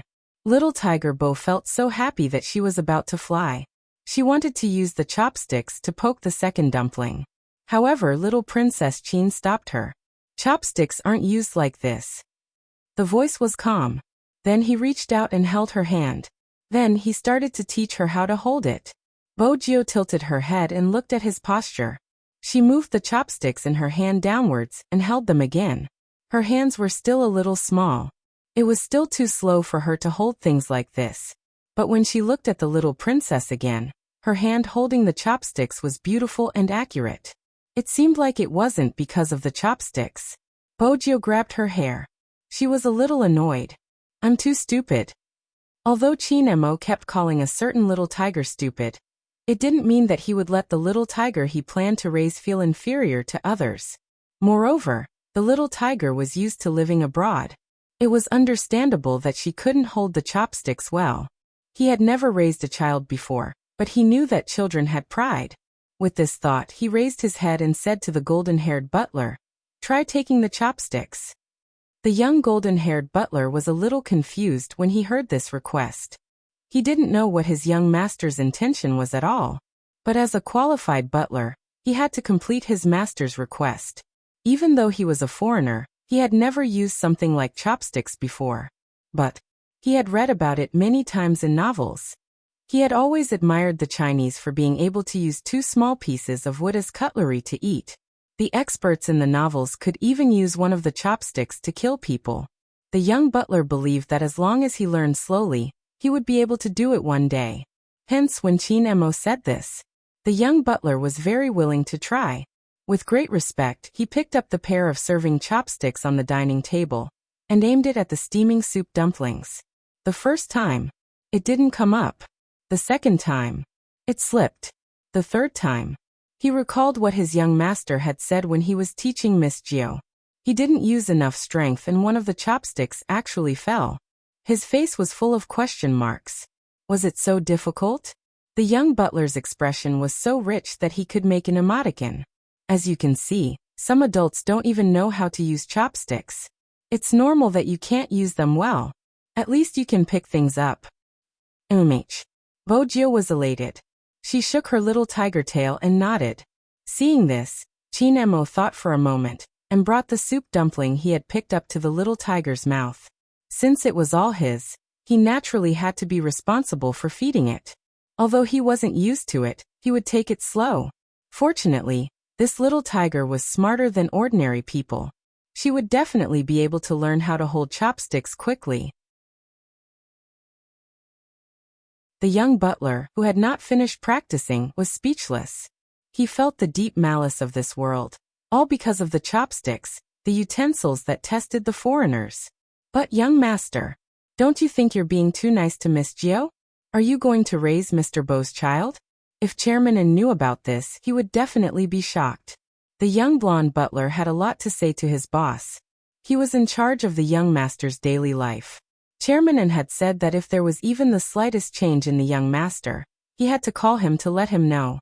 It was obvious that he was helping someone raise a child.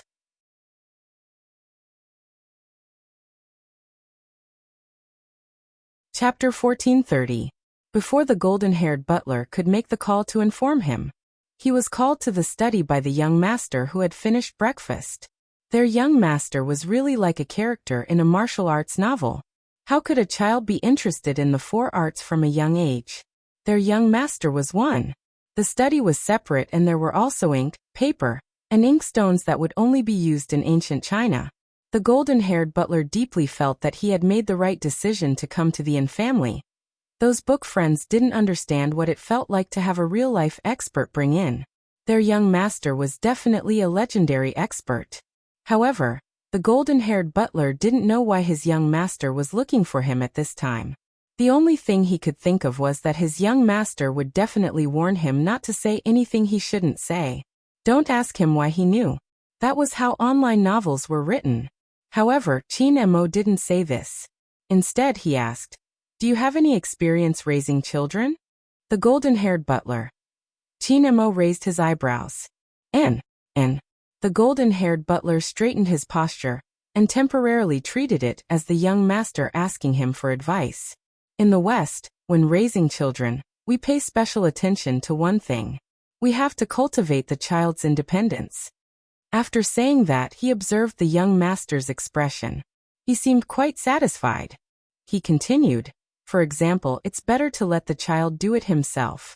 When Qin Mo heard this, he looked up. "May I ask, how old are you this year?" "Young man, I'm 24, the golden-haired butler said in English. After Qin Mo heard this, he put down the notebook in his hand. 24 years old shouldn't be married yet. I've read Western books. It seems like you have no experience in teaching children. So, the golden-haired butler didn't quite understand this sentence. Qin Mo seemed to be specifying some plan and said to himself, "You still have to feed the baby tiger." The golden-haired butler. "Young master, since you have already decided, why are you asking me? What's more, the baby tiger is still young. You are the same age. Also, change my breakfast to milk in the future." When Qin Mo said this, there was no expression on his little face. The golden-haired butler was confused. "Young master, I thought you didn't like milk?" Chairman had even specifically mentioned this point in the kitchen. The young master had a preference for Chinese food, and did not like milk with its fishy smell and foam. He rarely drank it. Why did they suddenly want to change breakfast? Qin Mo's fingers paused when he heard the butler's question. What else could it be? For 3 centimeters. "Young master." The golden-haired butler glanced sideways and asked again. Qin Mo's expression was calm. "From today onwards, I like it." The golden-haired butler was speechless. He thought that his young master was really unpredictable. Just at this moment, he suddenly heard a cute little voice with the aura of a tiger. "Momo." The young golden-haired butler turned his head, and sure enough, it was Miss Gio. Qin Mo saw the little tiger walking over with hot water in her paws. He raised his eyes and gave the blonde butler a look. The golden-haired butler did this very well. His eyes lit up as soon as he saw it. His comprehension ability was very strong. No, he had a stomach full of things to tell Chairman. He had to calm down and summarize. Bojio, who was in the study room, still didn't know what had happened. She wagged her little tail and watched as her little princess drank the hot water she brought over. His heart was filled with boundless satisfaction. Yesterday, Momo didn't drink the food she brought over. Today she didn't resist. This was a good sign. She believed that soon her little princess would agree to buy herself to her. She was so happy. Qin Mo drank the hot water in the cup, and his throat felt much better. Then he looked at the little tiger wagging her tail in front of him. He completely rejected the young butler's suggestion. The little tiger already knew how to take care of him. She didn't need to cultivate any independence. However, there was one thing that didn't develop according to Qin Mo's plan. After the little tiger watched him drink the medicine, she suggested going home. She wagged her tail and said, "Mommy is back. She must be pestered by Dad again. I have to go and act cute. Otherwise, Mommy will be worried." He knew that what the little tiger said was right. But his original plan was to teach her how to write. In this case, he could only stay in the study room. Chinemo told himself that it wasn't a big deal. In fact, it would be quieter. Bojio saw the little princess agree. Then she stood beside the study table and picked up the brush on the table. She looked at his face, which was half hidden in the light. He seemed to need someone to hug him. As Bojio thought about this, she couldn't control herself. She used a little more force and hugged him. However, the brush fell and the other end successfully scratched Chinmo's face. There was a second of awkwardness. Bojio started to realize that she was too rough. She reached out her claws to scratch her ears. Her little princess would definitely call her name again. Unexpectedly, that person just glanced at her. Then he took out a piece of paper and wiped his dirty face. The more he did this, the more little Tiger Bo felt guilty and flustered. Chinemo was clear about one thing. Naturally, he had to treat her differently if she was raised by him or not. If he raised her, he had to teach her slowly. Don't rush over like this in the future. Bojio nodded and said, "Momo, can you not practice your calligraphy first?" "Why?"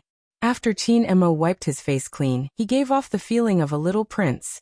Bojio held his hand. "I want to bring you to meet my parents. You took care of me for the whole night yesterday. I have to tell my dad." This was a historic development. She still had to learn from her dad about what to do next. Chinemo paused when he heard her words. He thought that she would definitely come often in the future. From an etiquette point of view, he should indeed greet Uncle Bo and the others. If Grandpa were to find out about this, he would definitely laugh at him again. After all, when had his grandson ever taken the initiative to visit anyone? Now he was convinced by the little tiger's words. It was really a miracle. But today, Chinemo really didn't want to stay in the study alone.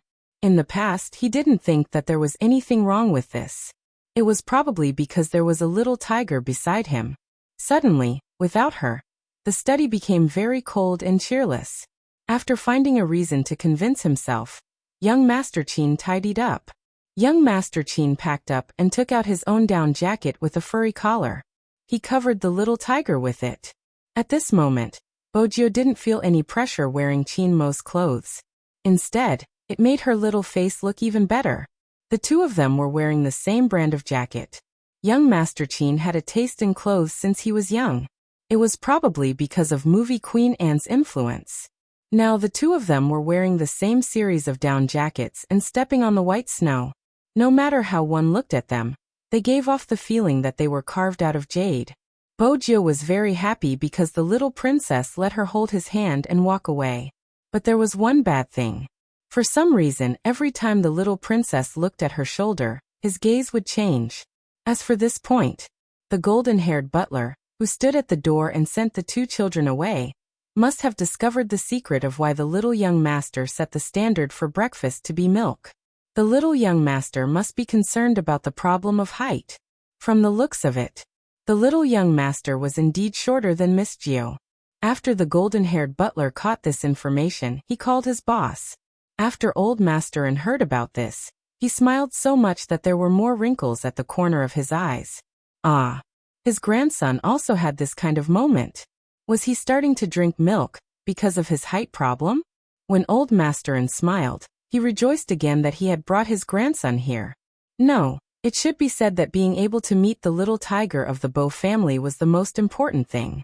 On the other side, this was the first time little Bojio brought someone home as a guest. Her father hid too many little secrets, and it wasn't convenient for others to see them. As the little tyrant of the area, those people couldn't understand why she liked the little keyboard. To those who didn't understand her, naturally, Bojio wouldn't bring it home. Momo was different. She knew that the little keyboard was very important to her. She even wiped it for her and let her hug it. Anyway, how did little Tiger Bo see her little princess now? Mr. Bo didn't expect that his Lord Gio would bring young Master Chin from across the street to freeload. He had originally set up the image of a man who relied on women. After seeing Chin Mo, he raised his eyebrows lazily. Chin Mo was a smart person. He thought of the adult he saw at home, and the adult who was wearing a headband on his head and dressed like a student. He called out calmly, "Uncle Bo." Mr. Bo smiled. "Good boy." This little devil from the Chin family was really interesting. But no matter how interesting he was, he would probably fall into the hands of his Lord Jiao. He knew very well that when his little ninth master wanted something, his passion could melt a person's heart. He could do whatever he wanted. Mr. Bo invited them to sit down elegantly. Mrs. Bo was wearing a business suit and a pair of black high heels. It seemed like she was going out. However, when she saw her daughter, the coldness in her eyes melted. She bent down and carried her daughter up. Was Jiao obedient today? Mrs. Bo looked at Mrs. Bo. Yes, Bo Jiao promised obediently. I wasn't naughty at all. Mrs. Bo smiled lightly and pinched her nose. When she saw Chin Mo standing on the other side, a hint of surprise flashed past her eyes. Her Jiao would never bring little children home. This was the first one. Moreover, he had Chinese blood in him. Mrs. Bo was a businessman. She had seen many different kinds of people, but no child could be more outstanding than the little boy in front of her. It would remind her of the ancient poems she had learned before she went abroad. A bandit prince standing gracefully. He was young but noble. Where did her Jiao get to know such a little friend? Bo Jiao noticed her mother's gaze. She turned her tiger eyes and came out of her arms. She ran to Chin Mo and held his hand. Mom, this is Momo. Yesterday he took care of me for the whole night, and even fed me medicine. Mrs. Bo knew that her Jiao never praised people easily. The father and daughter were always indolent to everyone. They rarely took a liking to anyone. Now the look in her daughter's eyes wasn't as simple as this boy taking care of her. Mrs. Bo wanted to say something, but she saw the boy make a movement. It was a very small movement. He just stretched out his hand to help her Jiao pull up her sleeves. Her Jiao had been smart since she was young. Her memory was different from other children. Mrs. Bo wasn't at home. Sometimes she wondered if this kind of memory was imperceptibly influenced by others. This was both a good and bad thing for children. If their intelligence was high, they might not be able to make friends during their childhood. She was always worried that no one would take care of her Jiao. Now it seemed that she didn't have to worry so much. Among her peers, there were people who could understand her Jiao. It seemed that not only did they understand her, they even did the job of a mother. Thank you, little Prince Mo, for taking care of my Jiao. Mrs. Bo bent down and touched Chin Mo's head gently. You haven't eaten lunch, right? I'll make something for you and Jiao later. Chin Mo didn't say anything. Mr. Bo opened his mouth. Don't you have a meeting to rush to? As expected. You are just coaxing me. Mrs. Bo glanced at him. What she meant was that there was a child around and he, the older child, should wait for a while. Mr. Bo placed his hand behind his back. It seems like I'm going to fall out of favor. It was just 2 sentences. Chin Mo knew what kind of situation this family was in. It was completely different from his family. His mother was taken care of by his father. He took care of everything and was very gentle and considerate. It didn't seem like she was in the army at all. But the dignity of the family was still there. And his mother was always controlled by his father. On the other hand, Uncle Bo was very unscrupulous when he lived off a woman. Auntie Bo was basically in charge of coaxing the 2 children. One was the little tiger, and the other was Uncle Bo. Chin Mo thought that he might be able to help Auntie Bo. Before the meal started, he naturally brought the little tiger to the side, leaving more space for Uncle Bo to live off a woman. This was also the reason why the latter found this kid more and more pleasing to the eye. Not bad, he was quite smart. Mr. Bo thought about it, and took up more of his wife's time. She used her actions to tell his CEO that she didn't need to care about the 2 children. The one who needed to be cared about was him, the older child. That was indeed the case. Little Tiger Bo's attention wasn't on her mother anymore. Instead, she really wanted to introduce her things to her little princess. This wasn't because of her father. She wanted to be closer to her little princess. When Chin Mo followed the little tiger into the room, he realized that this room was different from the other children's rooms. It wasn't because of the decorations.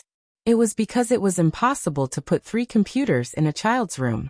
Moreover, every computer was the latest model.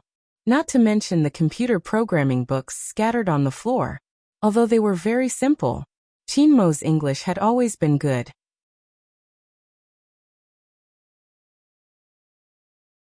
Chapter 1431. Momo sit. After saying this, little Tiger Bo glanced at her room. In the past she didn't think much of it. But now, when she looked at it again, it was nothing compared to the little princess's room. Hence, the little tiger wagged her tail and explained forcefully, I usually like to clean, but I caught a cold yesterday and couldn't clean. The room is messy. Why don't you sit on my lap? After saying this, she patted her leg. Chinemo didn't care about her. He walked over and picked up one of the bag of chips. His face was cold. This shouldn't be from yesterday. Little Tiger Bo, who was exposed, started to change the topic. Momo, let me introduce my pets to you. This is Little Silver number 1. This is Little Silver number 2. They were all computers. Chinemo glanced over. He knew that the child needed to be coaxed, so his praise was rather perfunctory. Not bad names. If the computer had sentience, it would definitely jump out and ask the little prince what was so good about Little Silver number 1 and Little Silver number 2. On the other hand, Little Tiger Bo was delighted that her taste was approved. I haven't completed my mission today. Momo, wait at the side. I'll be done soon. Ever since she was young, Bojio rarely trusted anyone. It was probably like what Madame Bo said. This child took after her father. She might look lazy, but in reality, it was hard to get close to her. But in front of Chinemo, Bojio seemed to be completely open. She didn't know why.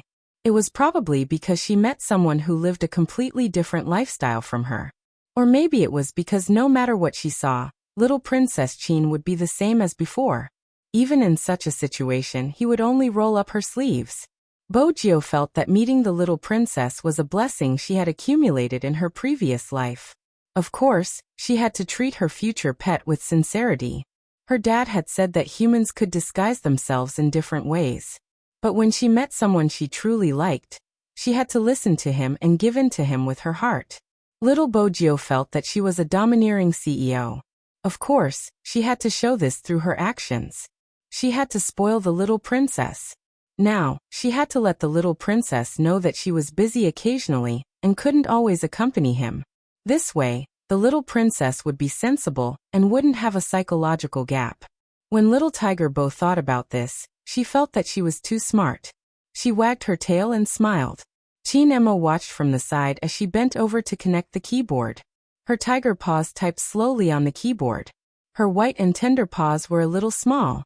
However, the speed was very fast, and the code that he typed was something that no one could understand. That kind of scene would usually only appear in a comic. After all, the person typing on the keyboard was too young. Before he had met this little tiger, Chinemo had thought that in terms of intelligence, he was one of the few people his age. Now that he saw the little tiger typing on the keyboard, the word genius naturally appeared in his mind. The little tiger he wanted to raise was a genius.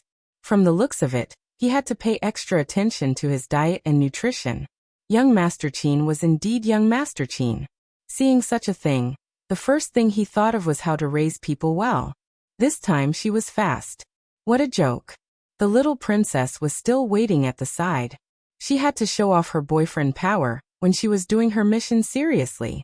The little tiger buried her head in her computer program and didn't notice that Chinemo was looking at her as though she was a pet. He was probably too engrossed in deciphering some things. When the little tiger came back to her senses, she realized that half an hour had passed. Oh no! She had forgotten that the little princess was at the side. Would the little princess feel that she had neglected him? Little Bojio thought about this and sat up with a roll. But when she turned around, her round tiger eyes were wide open. Her room seemed to have become a lot tidier. Then she looked at Chinemo, who had placed her code book at the side. In an instant, there was only surprise left on little Bojio's face. She couldn't control herself and pounced on the cold-looking boy. Wasn't that enough? She even rubbed her little tiger face against him. Momo, why are you so virtuous? I'll marry you in the future, okay? Chinemo wasn't willing to be pounced on like this because the more she did, the more he could feel the difference in height between them. But a certain little tiger didn't know how to restrain herself. And what did she mean by marrying him in the future? Little Bojio, virtuous is used to describe a girl. When Chinemo said this, his tone was a little gritted. Little Bojio didn't get it at all. She looked up with bright eyes and her tiger ears perked up. But you're so capable. You're virtuous. After she finished speaking, she lowered her eyes and kissed him naturally.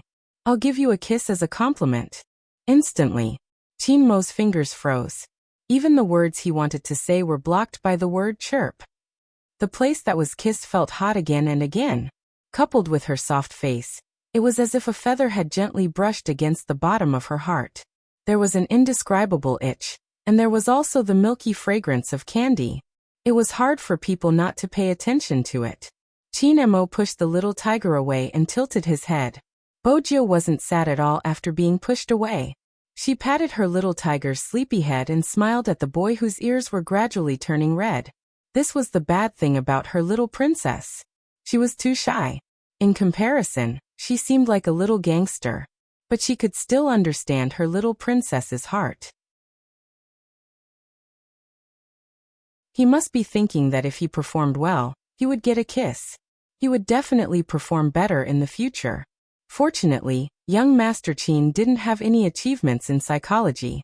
If not, he would definitely take a deep breath after knowing the little tiger's inner thoughts.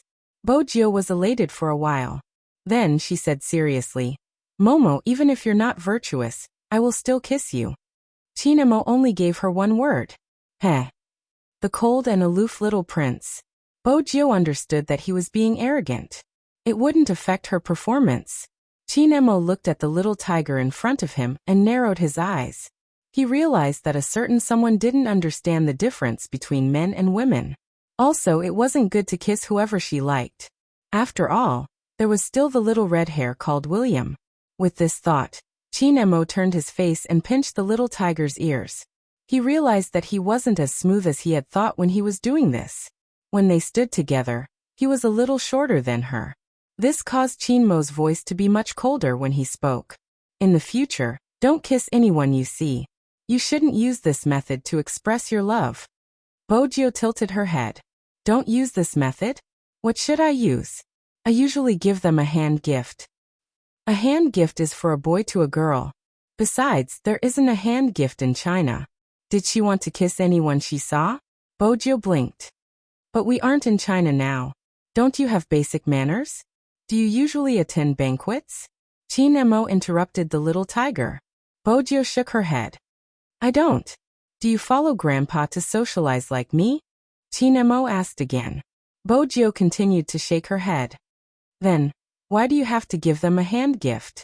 Chinemo added. If you give them a hand gift, it will only make people feel greasy. All right, Bojio didn't want to be treated as a greasy uncle. She was so cute. Then I won't kiss them. The little tiger said obediently, but in reality, her little face was still mischievous. Chinemo was used to it.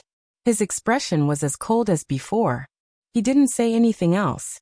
Raising a child wasn't something that could be done in a day. Moreover, he was raising a little tiger. Some habits had to be corrected slowly. Little Tiger Bo suddenly seemed to have thought of something. She pulled her little princess's hand over and opened one of the computers. One of her little hands moved as though she was modifying some program. Even though Chinmo's intelligence was high, he was still lacking when it came to computers. He couldn't understand what the little tiger was doing. He could only see his name flashing. Then a certain someone's tail wagged twice. Momo, use the mouse to play this game. It's very fun. It will take less than a minute. Even though Chinemo didn't understand the code, he knew that this was a simple little game that the little tiger had made herself. Is this the mission you were talking about? MMH, Bojio replied. My dad gave it to me. If I don't do it well, I will eat his instant noodles. I would rather die than eat his noodles. It could be seen how dark Mr. Bo's cooking skills were. Chinemo wasn't someone who liked to talk about his elders. But little Tiger Bo was. It wasn't easy for her to find someone to complain to. Little Tiger Bo counted her fingers and started to criticize her dad's various shortcomings. He always plays rock, paper, scissors with me. In order to get more love from my mom. He even says that he cooked the noodles because the noodles he cooked can't be eaten. Last time he added squid in the noodles. The squid was too disgusting and he didn't cook it well. He said that he should cherish his food and brought a pot out to feed the kitten. In the end, even the kitten didn't want to eat the food he cooked. Yet he likes to show off his cooking skills. Speaking up to this point, the little tiger wagged her tail again. She looked at her little princess seriously and said, "Momo, later, if my dad takes something for you to eat and says that he cooked it for my mom, you mustn't eat it. It's poisonous." Okay. Chinemo agreed casually. In his heart, he was thinking about what the little tiger usually ate if that was the case. However, he was already prepared for this. After all, the memory of her and Uncle Bo going to their house to freeload food was still fresh in his mind. Little Tiger Bo didn't know that her plan to pretend to be obedient that day had been exposed. She used her small hand to poke the screen and told Chinemo, "Momo, you can move the mouse now." Chinemo didn't have any feelings towards games. But no matter what, he was still a boy. He found it interesting. He pressed the button with his right hand, and the little zombie on the screen jumped forward. The simplicity of the program meant that it was easy to operate. There wasn't any difficulty. At first, he thought that he would just have to jump out of the small wooden coffin and get the blood fruit. To Chinemo, this wasn't a challenge at all. Unexpectedly, when the little zombie he was controlling received the blood fruit, a line of words suddenly appeared on the screen. "Congratulations to my little prince Momo for successfully passing the level. I'll give myself to you." Chirp. Then, on the screen, the special effect of the stars spread out. Every star had the word Momo written on it. Chinmo's fingers paused. He seemed to be able to see the broken stars reflected in his eyes. He had to admit that the little tiger was very good at making people happy. But the program in the game was written a long time ago. Just now you just changed it to my name, right? When Bojio heard this, her eyes widened. "Momo, you're so smart." Chinemo didn't say anything. If this program was written a long time ago, what was the previous name? Bojio didn't realize that the little princess beside her was a very possessive person. She was still asking for praise. "Am I very good?" Chinemo retracted his gaze and replied faintly, "MH." "MMH?" That was it. Little Tiger Bo thought that after the little princess played the game, he would agree to be her pet. She had called her father and told him about this. Her father said that this was a strategy. Why didn't this strategy work at all? This was the first time she allowed someone to play the game she made. She didn't feel any sense of accomplishment at all. In the past, she had always given herself to her and wrote her name. She had never changed her name to someone else's before. Also, the game she made was quite fun. At the start, she could clearly see the smile on the little princess's face. But that smile didn't last for long before it gradually disappeared. In the end, it became much colder. It seemed like she couldn't listen to her father for some things. Her boss's style was too bold. This wasn't good. It didn't match her reserved image. She had to be self-reliant so that the little princess could accept her as soon as possible. Little Bojio redefined her position. Forgive me for not knowing that her little princess, Chin, only had one thought in his mind. That was the day after tomorrow. He wanted to meet the Mr. William that the little tiger had mentioned. After all, he didn't like this kind of person who enjoyed the benefits he deserved one step ahead of him. In short, this was a perfect misunderstanding. On the other hand, little William, who had just jumped off the school bus, sneezed loudly twice. Then he turned his head and looked behind him. For some reason, he felt a chill at the back of his neck. This must be his illusion. Little William rubbed the tip of his nose. He had golden hair and blue eyes. In addition, he was originally a foreigner, so he always looked a little unrestrained. Tomorrow he would be able to go out with Gio to eat hamburgers. This time he must ask his father for some money. If not, he wouldn't have enough to eat. But recently, he heard that a Chinese kid had moved into this area. It was rumored in their school that he was good-looking and looked like a little prince. He wasn't bragging. With him around, who would dare to call themselves a little prince?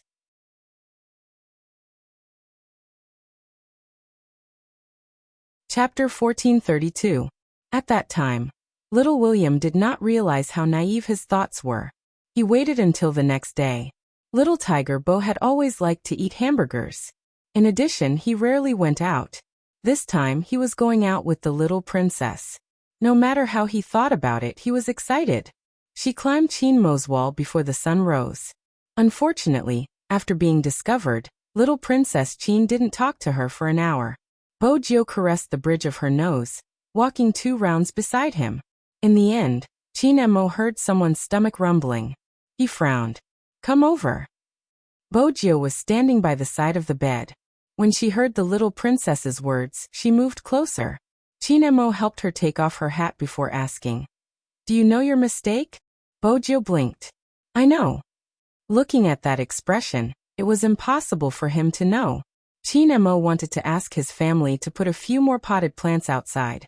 He wanted to see how she was going to do those dangerous things with all these things in front of him. Little Tiger Bo was still immersed in the excitement of going out to eat hamburgers. She couldn't understand little Princess Chin's thoughts at all. But then she was glad again. Because little Princess Chin took a piece of cake out of nowhere and put it in her mouth. Delicious. The outside was crispy, but the inside was soft with a hint of sweetness. It wasn't like the snacks she had eaten before. It looked like it was made in China. Ever since she was young, little Tiger Bo had always been interested in local food. She glanced over with her round eyes. She wanted to eat a second one. But she became reserved. Chin Mo could tell what the little tiger was thinking. He smiled and looked at her obedient look. He pinched another piece and placed it in her mouth. His voice was cold. Remember to eat breakfast in the future. Little Tiger Bo nodded perfunctorily. Her attention was focused on the delicacy. Momo, what is this pastry called?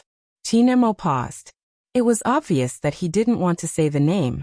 However, little Tiger Bo didn't seem to have any intention of giving up after eating 3. As he wiped his hands, he spat out 3 words. Wife cake. Wife biscuits? What does wife mean? At this moment, her vocabulary was still limited. The main reason was that Mr. Bo never addressed his wife as his wife at home. He always called her Mrs. Bo. Hence, until now little Tiger Bo had never come into contact with this term. However, little Tiger Bo didn't want the little princess she wanted to buy to think that she was uncultured. Therefore, she tried her best to make her face look as calm as possible. In her heart, however, she was thinking that when she returned home, she would have to ask her father what his wife meant. Actually, the reason why Chin Mo didn't want to say it wasn't just because of the name. It was the story behind it. It had to be said that this was also because it was Chin Mo. Other people at his age might not know that there was a story behind the wife cake. This was inseparable from his family's upbringing. Old Master Chin, who had passed away, was the founding general of the country. When he had taught Chin Mo, many things had been imperceptibly influenced. Every object had an allusion to it. This was not something that every general could do. But for the 1,000-year inheritance of a great country, Old Master Chin valued him very much. Over time, Chin Mo had read countless books. When Old Master Chin was still alive, every time he saw little Chin Mo sitting at the desk reading, he would let him go out to play. At that time, Chin Mo was still wearing camouflage clothes, which was different from what he was wearing here. He gave people the feeling of a little man. He only told Old Master Chin that after training, he liked to read books. Many people were lamenting that the Chin family had such a child, which was simply used as a benchmark. That was indeed the case. There was one thing that the young butler was right about. Their young master had the temperament of a young master from an ancient aristocratic family, just like a royal family. Indeed, that was right. In the modern world, there were many outstanding children. But the cultivation of an aura definitely didn't rely solely on the accumulation of money. Especially this kind of ancient nobility. It depended on one's character, upbringing, and everything that one had absorbed. Chin Mo was such an existence. He watched as the little tiger beside him ate the wife cake. A string of illusion appeared in his mind. Fortunately, the little tiger didn't know the meaning of a boy giving a girl a wife cake to eat. Otherwise, who knew what else she would do, even if she raised her as her own. But the indifferent young Master Qin still wasn't used to being kissed like this. After all, he only wanted to raise the little tiger, not marry her. Bojiu didn't know what the little princess was thinking. The wife cake was too delicious and the black tea that the little princess fed her. Accidentally, she ate 6 pieces. When she wanted to eat more, Qin Mo frowned. Qin Mo frowned and took the tray to the side. Eating too much sweets wasn't good for her teeth. This idiot really didn't know anything. Qin Mo now understood the helplessness of raising a child. There was nothing left to eat. Little Tiger Bo patted her clothes and stood up. Today, Bojiu didn't wear her pajamas. Instead, she wore a pure white sweater and the black down jacket that Qin Mo had given her yesterday. It matched Qin Mo's current attire. Qin Mo was very satisfied with this. After they went out, he was worried that the little tiger would feel cold. He took off the scarf around his neck and wanted to wrap it around the little tiger. It was also at this moment. The awkward moment came. He was shorter than her. Although he didn't need to stand on his tiptoes this time, young Master Qin still raised his eyebrows. His expression didn't change, but his tone was very calm. Don't drink milk for breakfast in the future. After Bojiu's little face was wrapped by the scarf, her round tiger eyes seemed even brighter. It was very attractive, but she didn't understand why the little princess didn't allow her to drink milk. Qin Mo saw the confusion on her little face. He said calmly, "From tomorrow onwards, I will ask the butler to send you porridge in the morning. There will also be soup dumplings made at home. Don't you like to eat these?" Compared to milk, of course, soup dumplings were better. Bojiu really didn't expect her little princess to be so considerate. She stretched out her hand instinctively and hugged the boy's waist in front of her. "Momo, you are so good to me." Qin Mo's face heated up. He didn't know if it was because he had a selfish motive for sending this breakfast, or because she hugged him again. The scene of 2 children hugging each other was still very eye-catching. Grandpa happened to go out late today. When he saw that his grandson was being hugged, but he didn't push the other party away, the surprise in his eyes became even more obvious. He knew that his grandson treated the little tiger of the Bo family differently, but he didn't know that it was different to this extent. It had only been 3.5 days, and he had already become so good? Was his grandson's cold and aloof persona about to crumble? But this was also good. The friends made when they were young were usually the most heartwarming. If Grandpa knew that his grandson wasn't making friends but was raising a child, he would definitely feel vexed. On the other hand, the golden-haired butler at the side felt that his young master was seriously making a plan to raise a child. It was really scary. Little Tiger Bo had a different view on this point. She didn't feel that she was being raised by her little princess. After all, her father had said that the person who made the decision financially was the one who raised the family. For example, her mother was the one who raised her and her father in their family. She had planned to pay the bill when she arrived at the hamburger shop. She had to show her family's financial resources to her little princess. Other than eating a lot of meat, this was little Tiger Bo's goal. The Yin family didn't lack chauffeurs. This was the first time his grandson went out after he came overseas. Grandpa An's feelings were complicated. He was afraid that his grandson wouldn't like this place and would prefer to live in China, so he specially sent a Lincoln limousine. It had to be said that Grandpa An's style was very exaggerated when it came to pampering his grandson. On the other hand, when Qin Mo saw the limousine, he asked the chauffeur, who was wearing a tall hat, to change to another car. The limousine was too big. He sat in the back and couldn't carry the little tiger on his lap. This was what he had read in the book yesterday. It was best to carry the child on your lap when taking care of a child. That way, you would know that you valued her. Qin Mo thought for a moment. It was most convenient to sit in a car. He was shorter than her after all.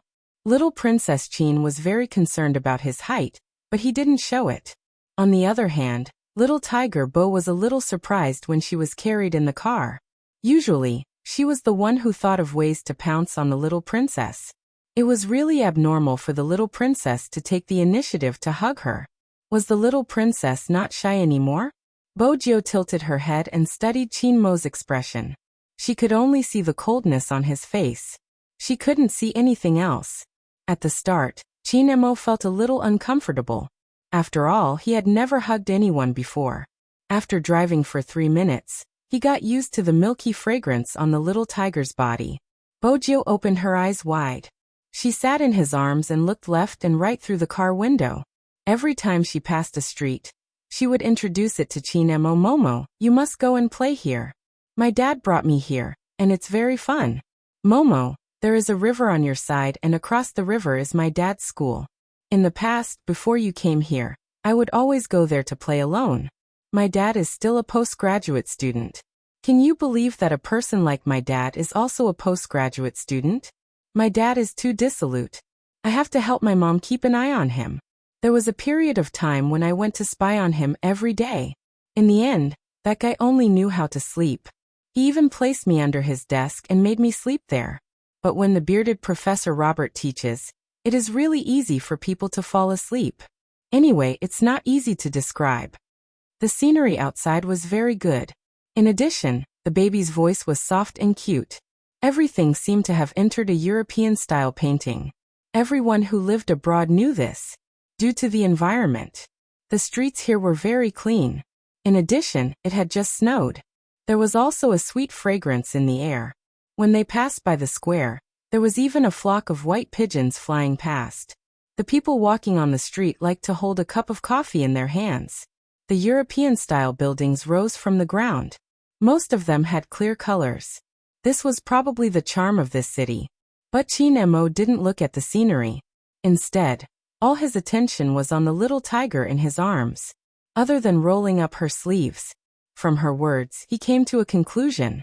The little tiger he was going to raise seemed to have a good memory. Not all children could remember the way. Even adults would get lost. Take his mother for example. She would never be able to tell north from south. But for the little tiger, not only could she tell the direction, but she could also remember the appearance and direction of each street, as well as what was there. This was no longer about the sense of direction. It was about memory. Chinemo raised his eyebrows. He had to admit that the more he interacted with the little tiger, the more he felt that his superpower was nothing. Because there was someone here who was similar to him. She seemed to want to confirm something. Chinemo pulled out a book from the back of the chair in front of him. It was a book that his grandfather often read. It was an English version about business. This shouldn't be a problem for the little tiger. He flipped to a page. Little Bojio. MH. Little Tiger Bo was still mischievous. She was thinking about how to kiss the little princess without being noticed. What's written here?